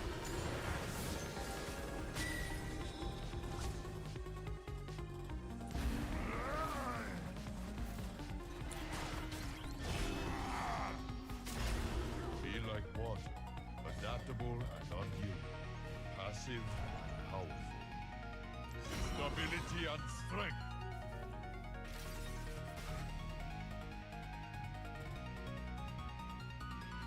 Mother bear. They get hooked, I can't make it in time. They got hooked. An ally has been slain. Awesome.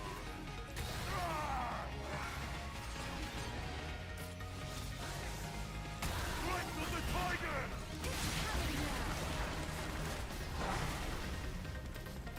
We are eternal. Violence has been. Yo, I'm gonna need some kills, bro. But I'm not seeing any options.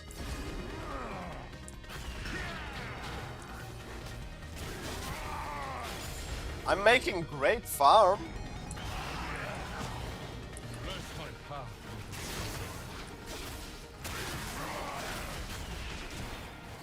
I'm getting really good farm. Okay, Nocturne might be ganking top lane or taking my red side. Now if he takes my red side, this really sucks because I'm not getting any kills, so my main income is all my jungle gear right now. But if I can trade my red side for a dragon, that's 100% worth a trade I'm willing to take. We look after what's ours. And maybe, just maybe, Steps of faith. there's a little bit of Nocturne's red side up. Brings growth. Nope. Not yet, at least. Immovable turtle. We beg, we do not beg. We need no help.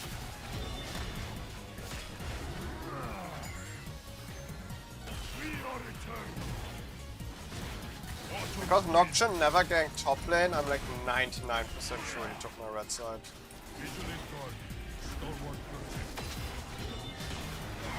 Summon's flame.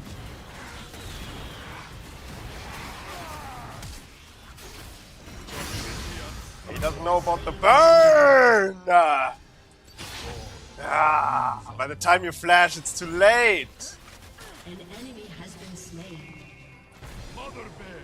This is exactly what Deathfire Touch Udyr is about. We look after They what's think ours. they can take you're doing just itsy bitsy tiny damage at the start. And then it just becomes more and more. They're like, fuck, I'm not winning this. I'm not even close to winning this. And then they're dead.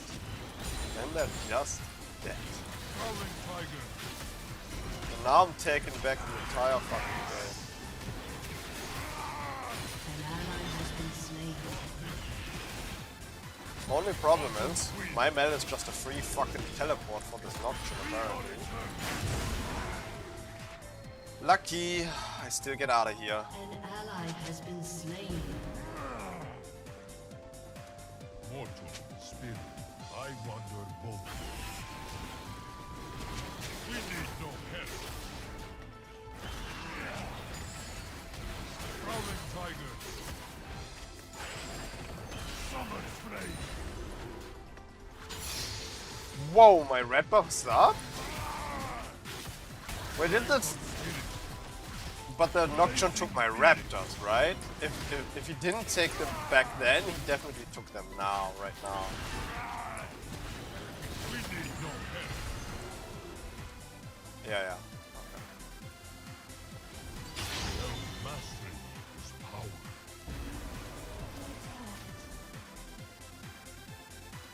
Winter flow. Has been slain. I am all these. I am nothing. Okay. Leandry's Torment, minute 10. Plus boots. Oh man, boy. Bring We could have also gotten Dark Seal, but I think some movement speed feels nice. Mother Bear. Dark Seal would be a little bit greedy right now. Who stands against us? Autumn's wind. Now imagine Udyr's E would scale with ability power. Oh, Summon's flame. movement speed scaling with ability power. How broken would that be? Oh my god. Immovable turtle. Nah, but Riot can never do that. We look after what's If ours. they do that, there's just once again not a reason to play AD anymore.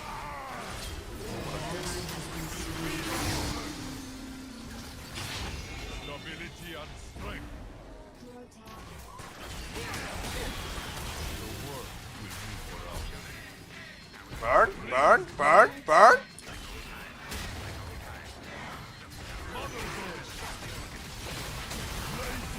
I can't really Caitlyn didn't play around the fucking plant there.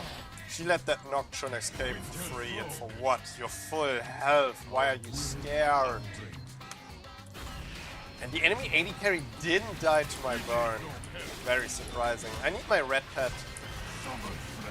I need some extra burn damage. It's not enough, it's never enough. Walk with the spirits. I must. Do I go Magic Pen boots for the memes? Go do it. Yeah, fuck it. Let's do it. Let's get Magic Pen boots. Fuck it. We have the money. Okay, so is Abyssal Mask an option here? Not really, because they only have Orianna as magic damage, and she is 1 and 4. On the other hand, and they have a Nocturne, and I can pretty much hard counter this guy by getting myself a Zonias. So Zonias is definitely the way to go this game. And I imagine it's gonna be most games. You can do Abyssal Mask later in the game though. It's still very good with their Fire Touch.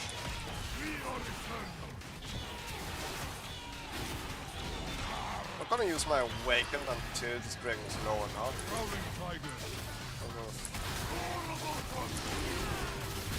Nocturne shows up, I do want to fight him with Awaken arm.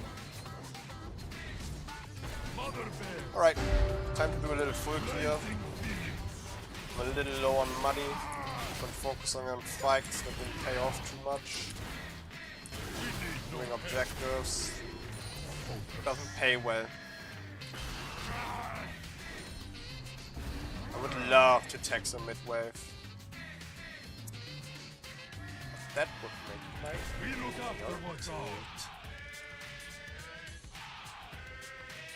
Fucking Nocturne took my raptors again, by the way.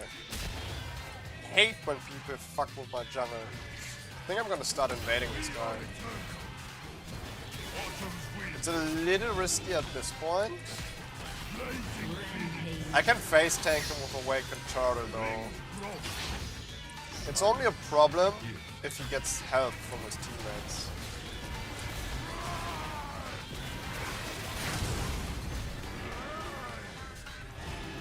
Yeah, Garen is definitely coming. Mother Bear. I call the chaos. How do you like this shit, Nocturne, huh? You wanna do your cringe Raptors invade over and over again, like all the pros do, yeah? How you like them apples? Yeah, is this fun? We look after what's ours. Is this fun? Are we having fun yet? I have Piece of shit? Oh fuck, she actually hit me. stability and strength. Your team has destroyed a turret. Your team has destroyed a turret. Immovable turret. You motherfucker. You motherfucker, bro. You didn't have the balls to ult me because you knew. The moment you touched my Phoenix, I turn around and slap the fuck out of you. So you recall and heal to get your free kill. You cringe, motherfucker. This Nocturne is on my list, bro. This Nocturne is on my list now. Unstoppable. I will annihilate this Double absolute kill. bastard, dude. An ally has How can you been play so slain. cheesy? Soul is rested. Let us try Your again. team has destroyed a turret.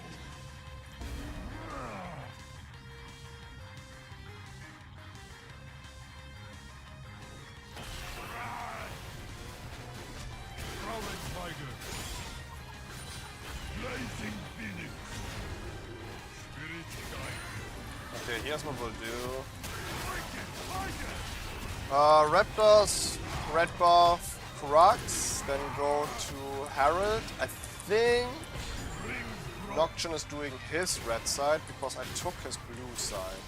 So he won't be pathing to Herald unless he's building top lane right now. We look up what's Did ours. top lane, okay, someone need to help you. An ally has been And slain. he's dead. That's okay. Mother Bear. Just kill Nocturne as well. We are eternal. Lord of summer. Shit. Slain an enemy. Eat shit and die, bro. I have a timed schedule over here. I will need to take this Herald so I can recall, take my blue side and go for Dragon so I can absolutely jungle this little dumbass. Got a contingency plan for players like you.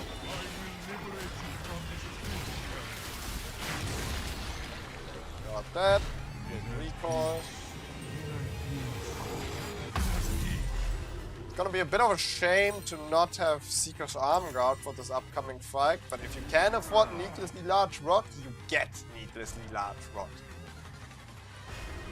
It's not every day you recall with 1.2k gold. Irks me a little bit to be seen by the Nautilus here, but any player with a brain should expect me to be on my blue side right now. It doesn't matter that much. We need no help. No fire. Take this for vision control, so it's easier for my team to play around Dragon while I take my drop.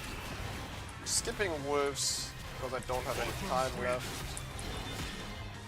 My team could get engaged on here. I need to be there.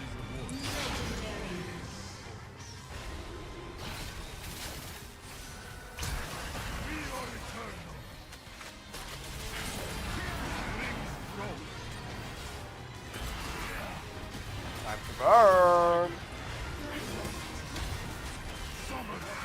Take that home with you.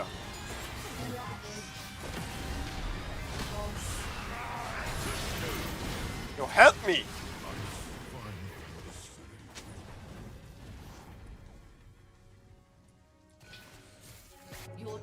has Okay. destroyed a turret. I guess I was alone on this. I guess they really respected that guarantee. Did I play this too aggressive? Be real with me. Was the play for me to just zone and sit there while my team takes this tower? And then we rotate to Dragon? But I feel like we win that fight, so we can kill one of the enemies, and then they don't even have a chance to contest Dragon, right? An enemy But if we has don't been fight slain. them there, they have a chance to 4v4 fight us at Dragon. Oh my god, our Mel is giga fat. An enemy has been slain. I walk with you. The serpent that I didn't even try to poke a full HP. Yeah, that's what I'm saying. What's up, Paul? Anyway, yeah, this Caitlyn just respected the Garen way too much. I do be limit testing the build right now.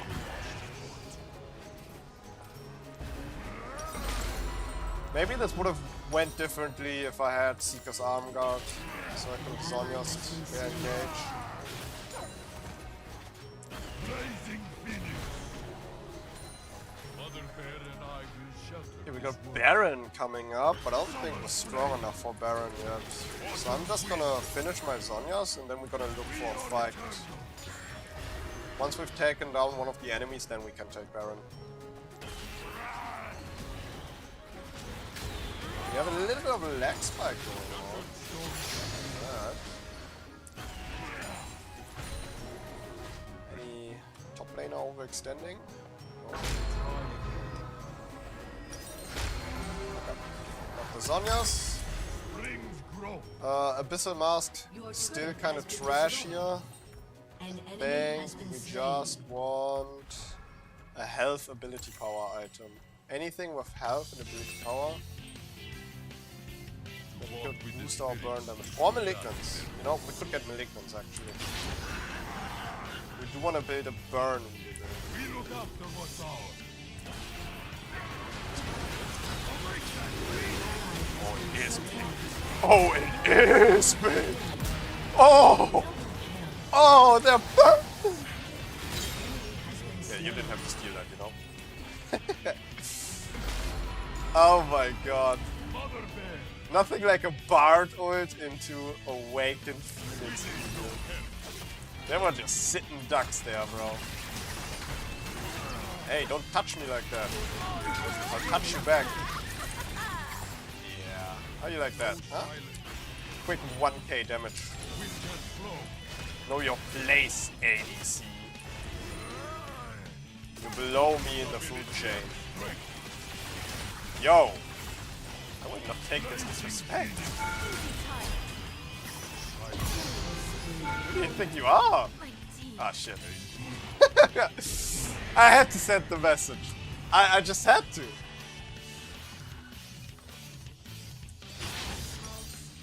How could I not have went for that? Come on. An Have enemy to do has it. been slain. Enemy killing spree. Flat for that. It's probably not worth it. It's probably not worth it. If I played that a little better, I could have probably survived and not used my flash. But this misfortune really pushed my buttons. She got me mad. Like, how can she just sit there and keep attacking me? After I just took out 3 of her teammates pretty much solo off of a Bard ult.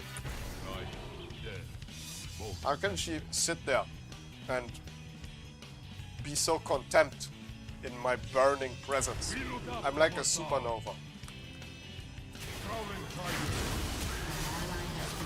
Okay, my team is taking entirely too many fights right now. My entire jungle is up. An ally has been Our slain. win con is spawning in 1 minute. And they're taking fights. For nothing. We're fighting over nothing. We're just fighting for the love of it.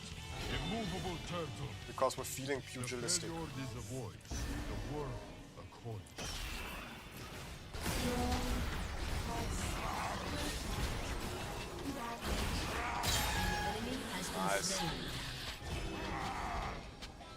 Love me and now follow up there. I only touched this Orianna very briefly, by the way, but all my burn damage together, pretty good. Already pretty good.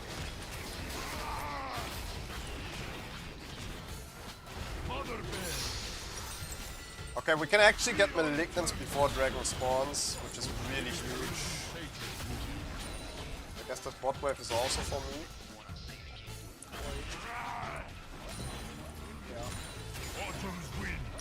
Okay, nice.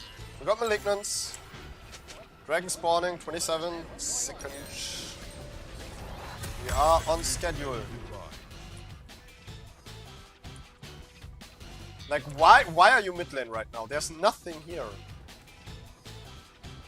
If you want to, like, push the enemy away from dragons so they can't, like, establish vision, it's fine. But if you get yourself killed for that, that's some fucking bullshit. So why are we doing that? Oh, Nocturne is in the turnaround. Yeah, our Nara is so fucking big. Oh my god. Scary, scary.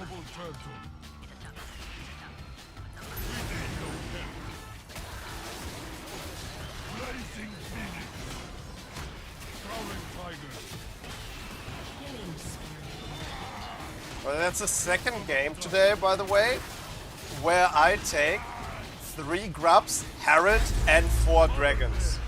At this point, it cannot be a coincidence anymore. I am the avatar of objectives. Call me Aang, We fight to protect because I mastered the objectives. This motherfucker took my raptors again. Where does Nocturne even find the time to sneak into my jungle just to take my goddamn raptors every time? Dude, this fucking Nocturne, talk about priorities. This Nocturne has 133 farm versus my 240. So he keeps taking my fucking raptors, but he's still behind in farm. Maybe it's just not time efficient to do that, just because you saw the pros do it. Maybe you're not doing it right, Nocturne. Maybe you're a fraud.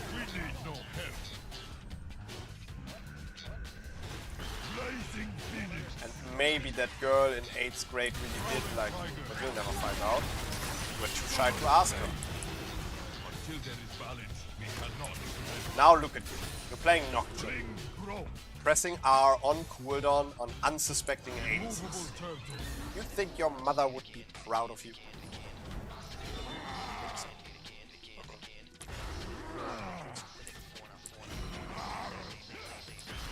What's up, buddy? Whoa, don't ignite me. I'm the one who burns, okay?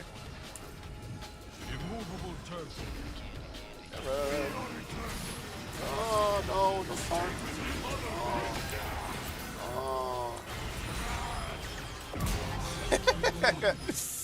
Saladin with the golden phoenix.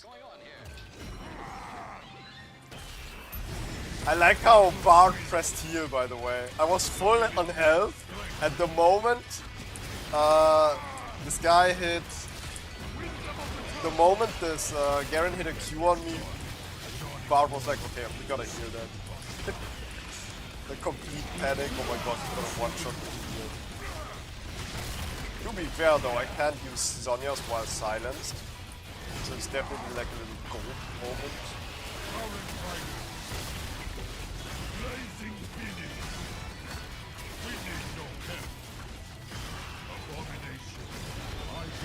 Yeah, this fucking Ocean Soul ain't shit, by the way. I still gotta use Awakened W if I wanna stay full health here.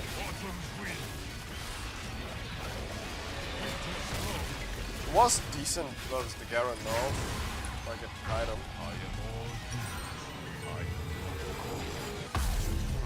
Your team has destroyed a turret. I've been getting really addicted to Deadman's Blade on Udyr. It just feels good every time. We look after what's ours. Ionia's spirit An walks. enemy has been slain. Immovable turtle. We are eternal. If I see the misfortune, I'm flashing her on side. Flow. Never mind. Forest of the bear. Never mind, never mind, never mind. Walk with the spirits is to adapt. I meant if I catch the misfortune alone, I'm flashing her on side. But she had Oriana and Nautilus behind her. I'm not willing to die again, just to kill her. I wanna kill her and survive, you know?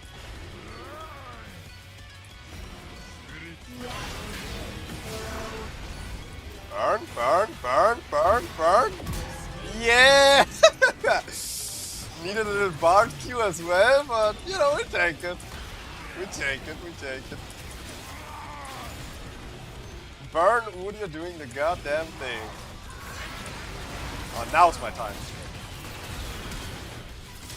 Or should I say now's Misfortune's time? Burn, bitch! A burn! My awaken is almost up. I wanna get the fuck out of here. Blazing phoenix. Burn, burn, burn! It's not enough. The Nocturne gets away. Maybe I didn't build aggressive enough. That was playable a mistake. Imagine I had another AP item here.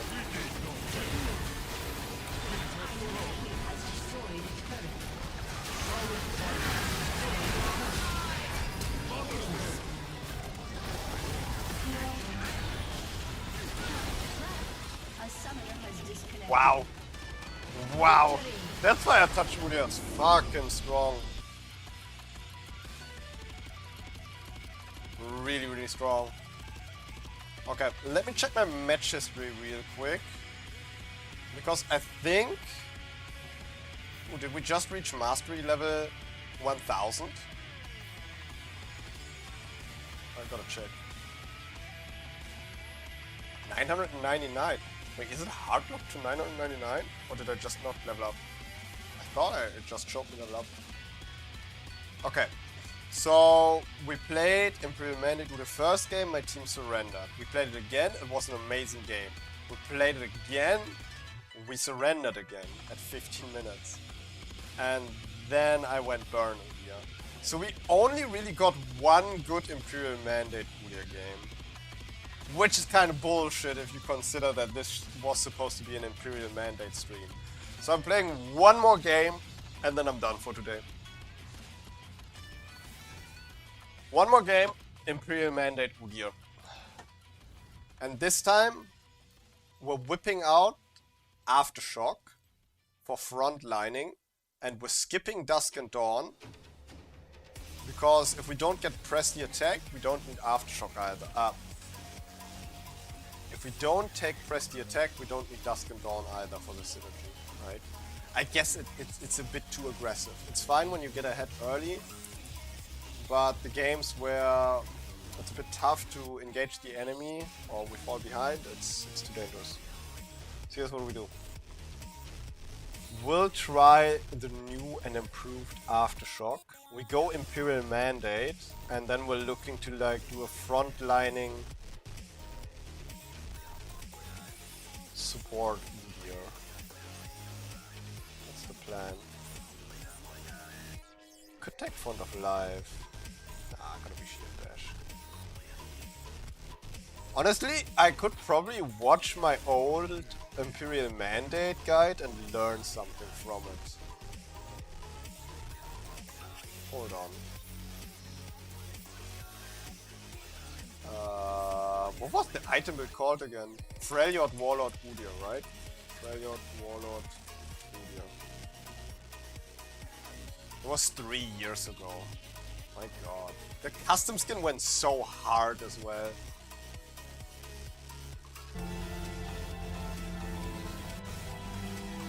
Go back! I want to be Freljord!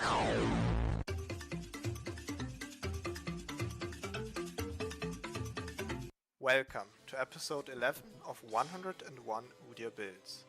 Today's build is rightfully called Freljord Warlord Udyr.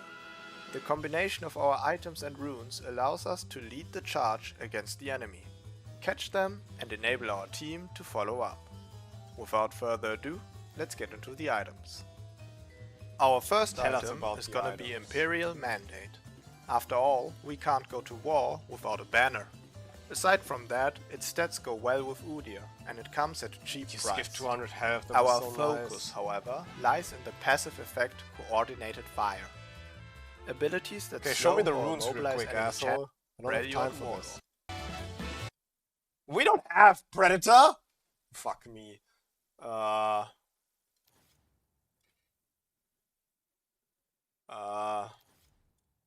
Okay, we just go standard. With health. Movement speed would have probably been better, it doesn't matter. Okay. Oh my god, this was like on old Udyr and I went Rylai's so I could trigger this more often. Bro, this was probably the only time Rylai's was legal on Udyr ever. Holy shit. Yeah, I remember we went Magi's. Imperial Mandate, Rylai's and Magi's all cost like 2.6k gold and less. So that was like the cheapest AP item that you could ever do. Cosmic Drive. It's interesting. We might want to pick up Cosmic Drive. It's not a bad idea. See, what we want to do Welcome to Summoner's Rift. when we play the Freljord Warlord Udyr is, we want to be tanky enough that we can frontline, but we don't just want to like stagnate in the front lines, right? We don't just want to sit there and tank. We want to move through the enemy team with superior movement speed. Prowling tigers. Your sacrifice will heal this land. We want to move there with superior movement speed, so that we may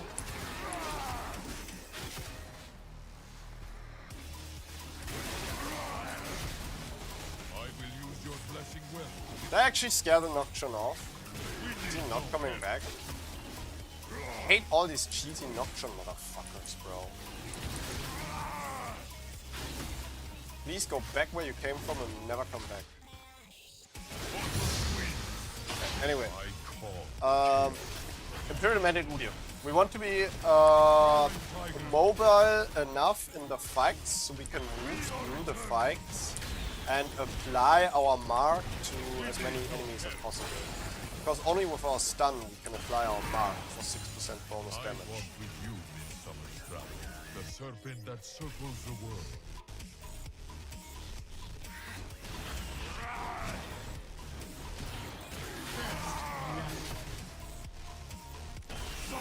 But I think all this cheese technology in League of Legends that has been coming more and more this season is poisoning the players.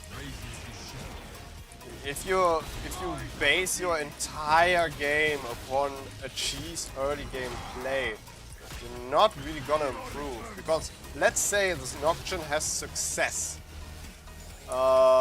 Counter jungling me level 1 on my red buff or Raptors. Great! Now you're ahead and you're playing against an Udyr that's behind. This game is gonna be a lot easier for you. You're not gonna become better if you do that. You might win the game, but like, is winning at all costs really what you wanna do? Like junglers are building pots now. We don't buy the pot at the start. We saved that 50 gold because we're not taking a fight anyway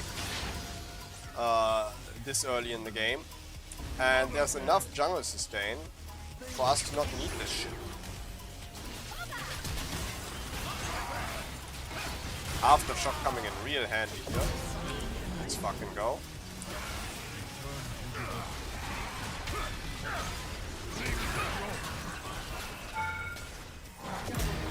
Was.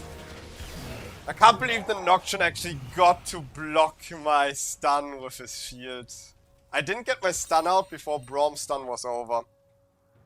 I should have considered that as an option. Are we rushing Imperial Mandate? I don't think we do. I don't think we do. It was fine to rush Imperial... Oh my god, man. I'm sorry, I have something in my throat. Like... Ugh, I'm dying.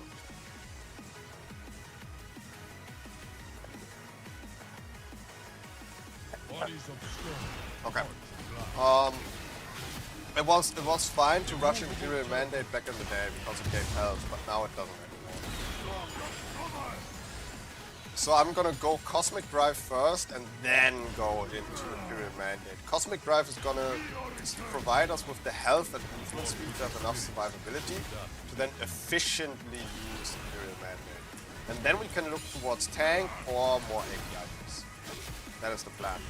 I think Imperial Mandate Rush is fine, but not good. Because I feel like while building Imperial Mandate, you would like have to pivot to some health. Which you can do because Imperial Mandate is only 2.4k gold. You can actually like pick up a Dark Seal and or Ruby Crystal to get yourself a little bit of health. It's fine. You can do that. You can rush Imperial Mandate. I just don't feel comfortable with that right now.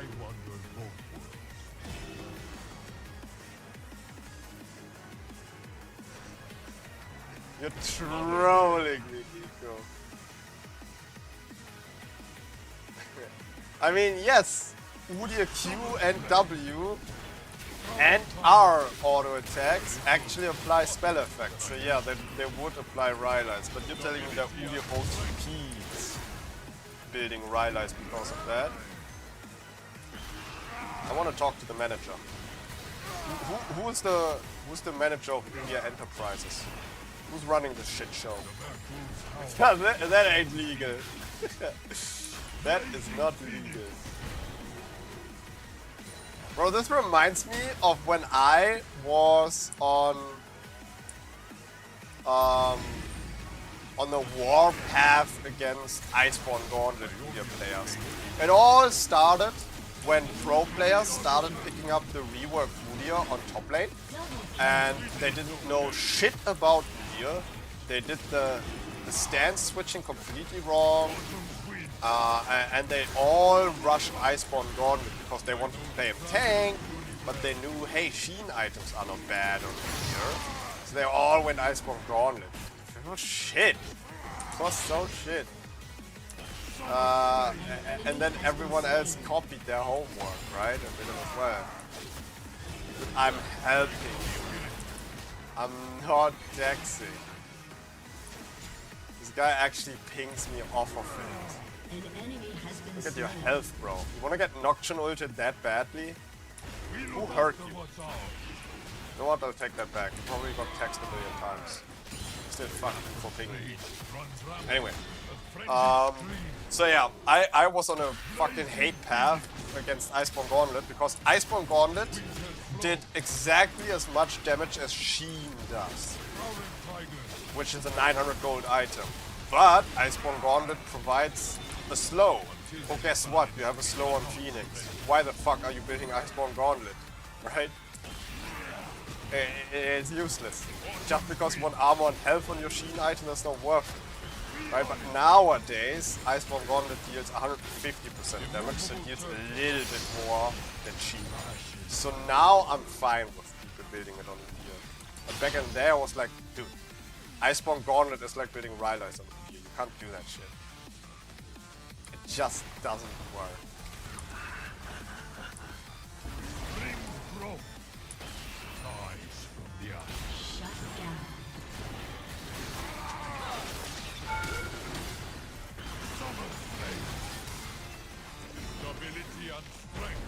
Did Nocturne ult bot lane? I didn't pay attention. If it was mid lane, Nocturne is still too close to me to actually be comfortable here on grubs. But if he ulted bot lane, these grubs are safe as fuck. Okay, he did ult bot lane at the sword. Okay. He might have taken my blue side though. He has a blue buff, yeah. He probably did take my blue side.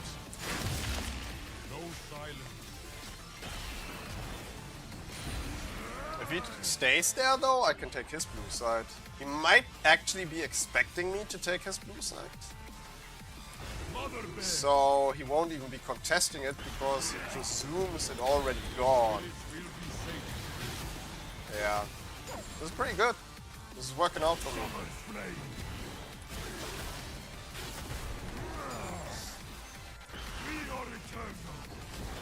I don't want to get used to this counter jungling bullshit, but I definitely have enough jungle sense to like make it work.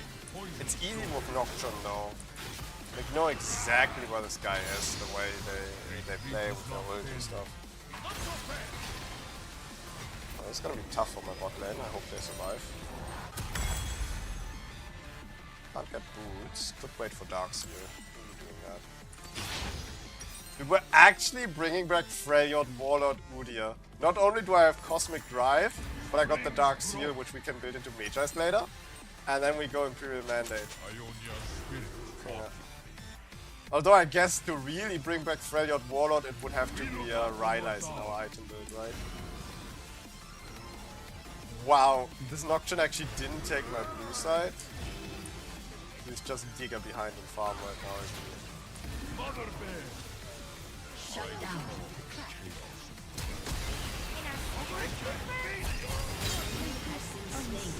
Nice, this Jinx got hella balls for staying there actually. I thought she recalled like 5 seconds ago. But she actually stayed there.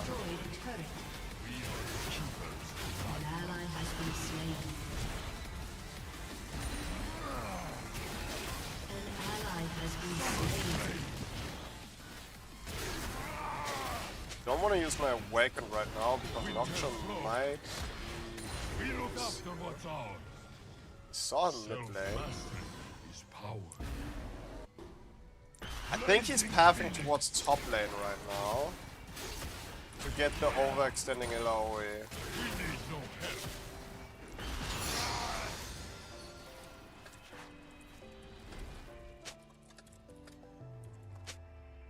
The Freljord is a voice, the word a voice. Immovable turtle.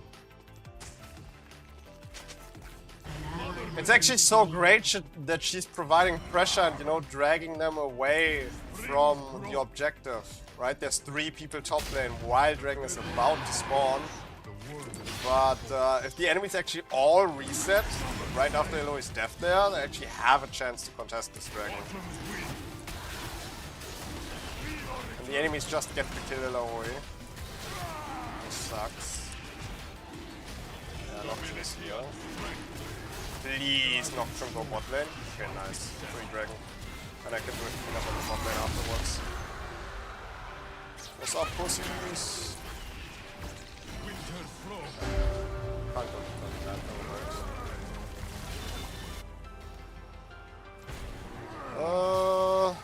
Diana is actually too scary when Nocturne ults me as well if I don't have my Awakened turtle.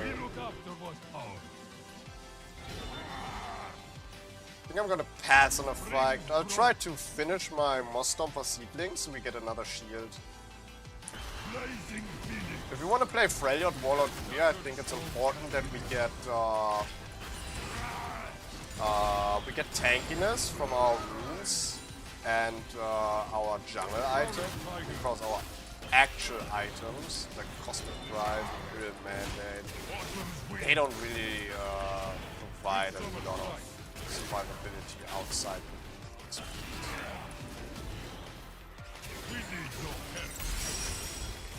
We are eternal. We need to do the old intro, go back and want to be Freljord. Dude, I was so down with the moves back then. Stability and strength. Nowadays my intros are much more cinematic. An enemy has been slain. We walk Double kill. winter flow. We look after what's ours.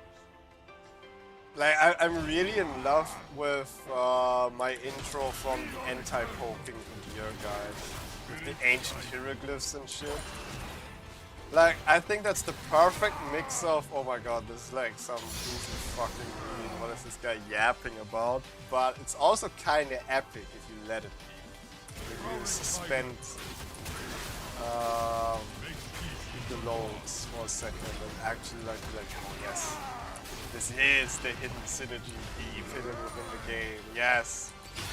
The prophecies are true, the end-time Pokemon good. I was really happy with this one. Some of the comments under that video are also about the intro, that makes me so happy.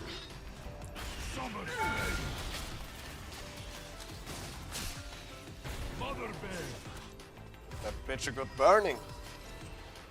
Nothing else. Okay, Imperial Mandate getting pretty close. I think I want to pick up Swifties. Yeah, Tenacity is not doing anything here.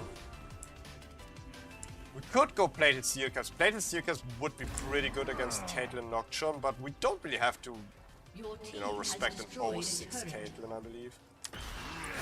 But I have to smite this so I can make it in time to contest this Nocturne. KY unfortunately didn't Nocturne. We look after what's ours. Just in time. What's up, gamers?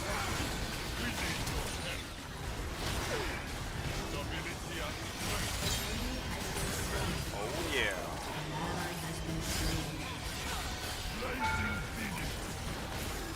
I'm tanking!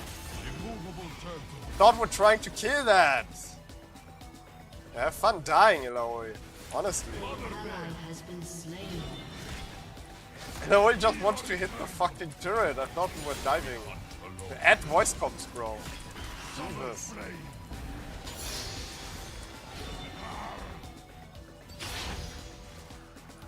Caitlyn greets for this tower. I need to actually skip my green side. Oh no.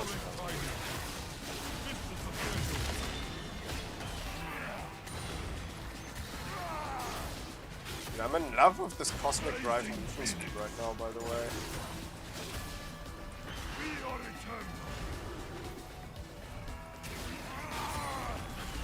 Your team has destroyed a turret.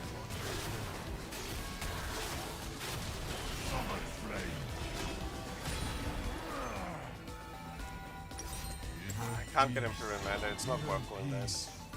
Inner peace. Stability and strength.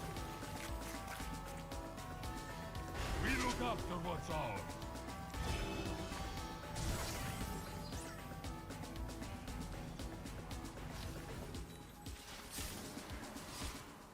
Immovable turtle.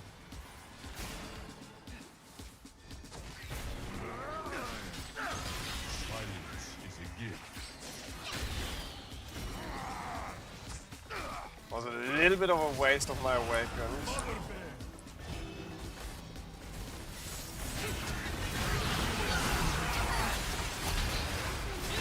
Oh, that's oh, yeah, wee wee. Oh, Diana, where are you going? Chow. Oh shit, where's my damage? I guess I have 2.4k gold. I need my Imperial Mandate. I don't have enough damage. That got scary for a second. Holy shit. They were really all under that tower right there, ripe for the picking. There was a big fucking Haywire ult. Haywire might have gotten Giga dived, Doven, by all of their champions. But he did press his R before he died. My god, did it make a difference. Yeah, Quitter, they all jump fucking Haywire there. Nocturne ult, Malphite ult, Nico ult. They all jumped in there. Was it Diana? Nico or Diana? Didn't see. It was dark. Do I need magic resistance? Kind of. Ah, okay. Shit. Not good.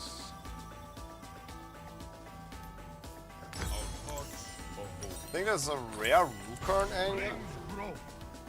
Yeah, because they have a lot of burst damage on all of their magic damage. So this is a rare Rukurn angle. We go Rukurn and then we go Deadman's Blade. Usually I like Deadman's Blade here, but I don't really respect their AD damage right now. I need magic resistance first, and I have enough movement speed through my runes.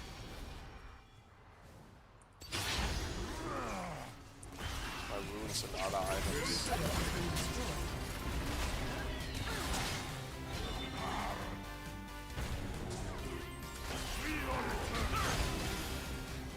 I want to fight this so bad.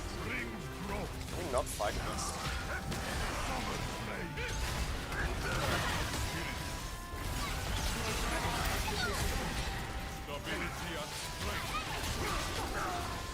I can't peel my team against the Nocturne. Team has destroyed a turret. It just kind of flies past me. I need to stay on top of my team to be able to protect them from it.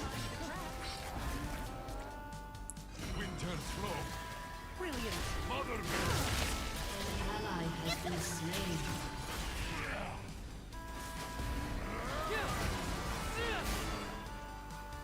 Yeah. Okay. I want to play aggressive, but I think we gotta play more defensive. Like, the enemies really gotta respect me. But the thing is, they just fucking go past me, you know? Malphite and Nocturne, they can just press R whenever they want, and I can't stop them from doing that.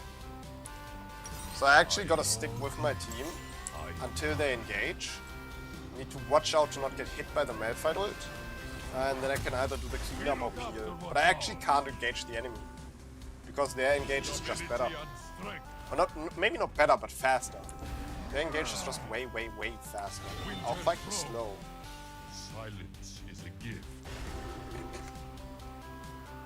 Immovable turtle. My jungle clear is all over the place. I'm still 40 farm ahead of this fucking Nocturne. This fucking counter jungle. Take my raptors. I dare you. Take them. Come on. Stolen them before. We walk in the footsteps of fate.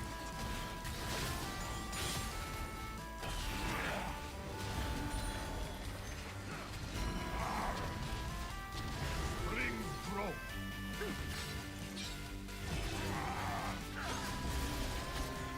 We walk in the footsteps of fate.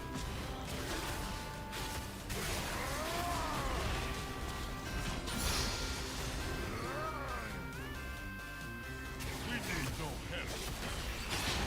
We're making hella money just through our jungle clear. We got 9 stacks on our Dark Seal. It couldn't be going better for me. I'm just worried that I can't help my team. We look after what's ours. The enemy has such hard engages, I struggle to protect them. Nobility and My teammates. I have no pride. Yeah, that's a lot of ults down. High key. I think we can actually fight this. Immovable turtle.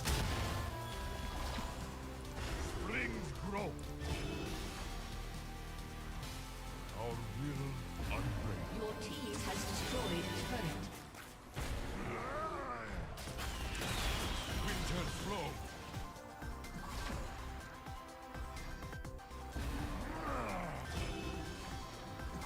We need to wait for Haywire. The failure is a voice, the word a chorus. We look after what's ours. Is that Leandries on Diana? Mother Bear. No one's hungry. Nobility and I don't like us 50-50ing the fucking dragon.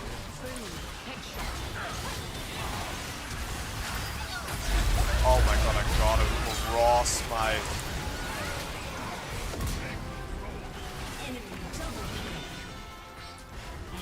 Some Freljord Warlord movement right there, by the way. The in and out. It's fucking beautiful.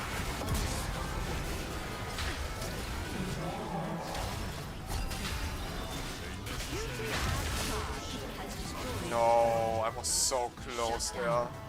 I was so close to greatness. Time's over.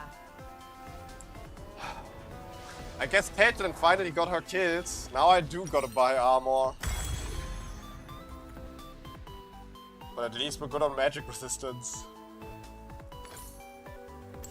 I was so close there to a fat fucking play. Maybe I shouldn't have done Awakened Turtle, but Awakened R. I thought I could survive and kill her. She got a lot of crits on me though.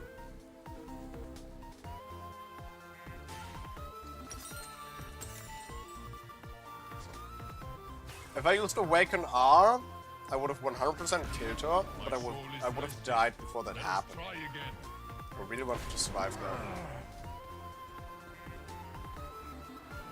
Does Mandate show damage? It does, yes. So far we've done 376 bonus damage from Imperial Mandate. Not a lot actually, not a lot. Prowling tiger.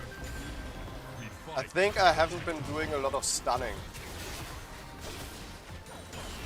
It doesn't apply on slows anymore, it only applies on stuns, and I haven't been doing enough stuns. You gotta get used to this playstyle first. Awesome win.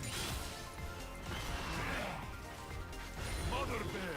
Oftentimes it's actually not worth to go for the stun. You just wanna run up and switch it to Phoenix instead, Immovable turtle. and then just go out again. Because stunning the enemy also in a way means stunning yourself Winter's flow. when you play Udyr. Blazing phoenix. Once you lock yourself in this Summer strike. insane long animation, Your eternal. and the enemy can pretty much land a free hit on you. Roll. You just run up, hit your Phoenix and keep moving. You can just sidestep or run away from whatever the enemy is throwing at you. Ionia's fate is my own. I'm not sure I want to take another fight while broken ass Caitlyn is here, while I still haven't built armor. Then again, she's got Lord Dominic, so what the fuck does armor even matter at this point? Hate this overpicked ADC Immovable bullshit. turtle. We bend. We do not flinch.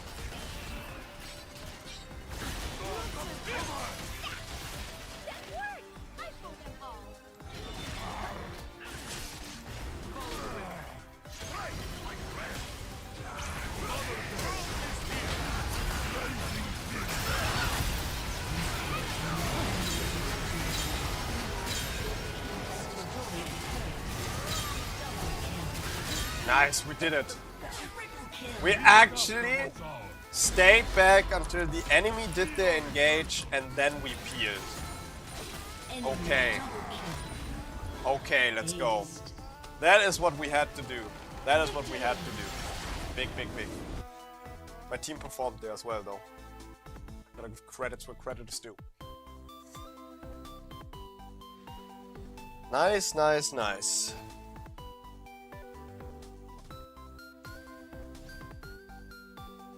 Diamond 3. Hey, how about that? Delicious. Delicious. Okay. Boys, what a day it has been today. I feel blessed. Look at this. First game was the warm-up game. My team surrendered at 20 minutes. I didn't have a say in it. Second game, instant performance with the Imperial Mandate. We tried the Dusk and Dawn press the attack synergy plus Imperial Mandate, which gives us a 14% damage increase. It's a nice little synergy, but we ended up being very aggressive. In this game it was fine because we were turbo fed. But in games where you're not so ahead, your team might end up losing at 15 minutes again, right? Because you can just not finish your items and you're very squishy. We then played a little bit of Burn Udyr, which, oh my god, did we clip farm the fuck out of the enemies. 8, 3 and 7 with Deathfire Touch Lianris. And I'm back to now Imperial Mandate, a second item, but instead of Dusk and Dawn, we pick Cosmic Drive, and since we don't have the Dusk and Dawn synergy with Press the Attack, we just switch press the attack to the now buffed Aftershock, which now gives 10 armor and magic resistance more than before, making it insanely nice for the early game. And, I mean, results are there, guys. My god, does it cook! Today was great. I'm happy. I got to stream. That being said, I'm gonna be gone for 3 days now, having late shift, and I can't stream if I have late shift. It's just as simple as that. I would have to stream like 5 hours later or 7 hours earlier than I usually stream, so nobody would be watching, everybody would be asleep. Yeah, and after that I'm on holiday in Berlin, so there won't be another stream for a week. It is what it is. It's a busy life right now. It's a busy life, guys. Shit has changed. I don't know. It's fucked. But I will always be back. I will always be back. Sometimes I'm just gone for 3 days. Sometimes I'm gone for a week. Sometimes you don't see me for a month. And I'll be sorry for that every time. But unless I say otherwise, I will always be back. Always. You can count on that. If I ever stop streaming or making videos, I'll let you know. You will know. But unless I say so, that's not happening. So, I'm heading out. Thank you so much for hanging out. If you want to keep up with everything I do, you can follow my Twitter at wild_udyr. Want to see some quality content, head over to YouTube or Wild Udyr on YouTube. Want to hang out with the other Udyr enjoyers, join my Discord, links are fucking everywhere, you will go find yourself one and grab it. And if you like neither of that stuff, I just catch you back on my stream, okay? Stay healthy, stay hydrated, and most important of all, stay safe.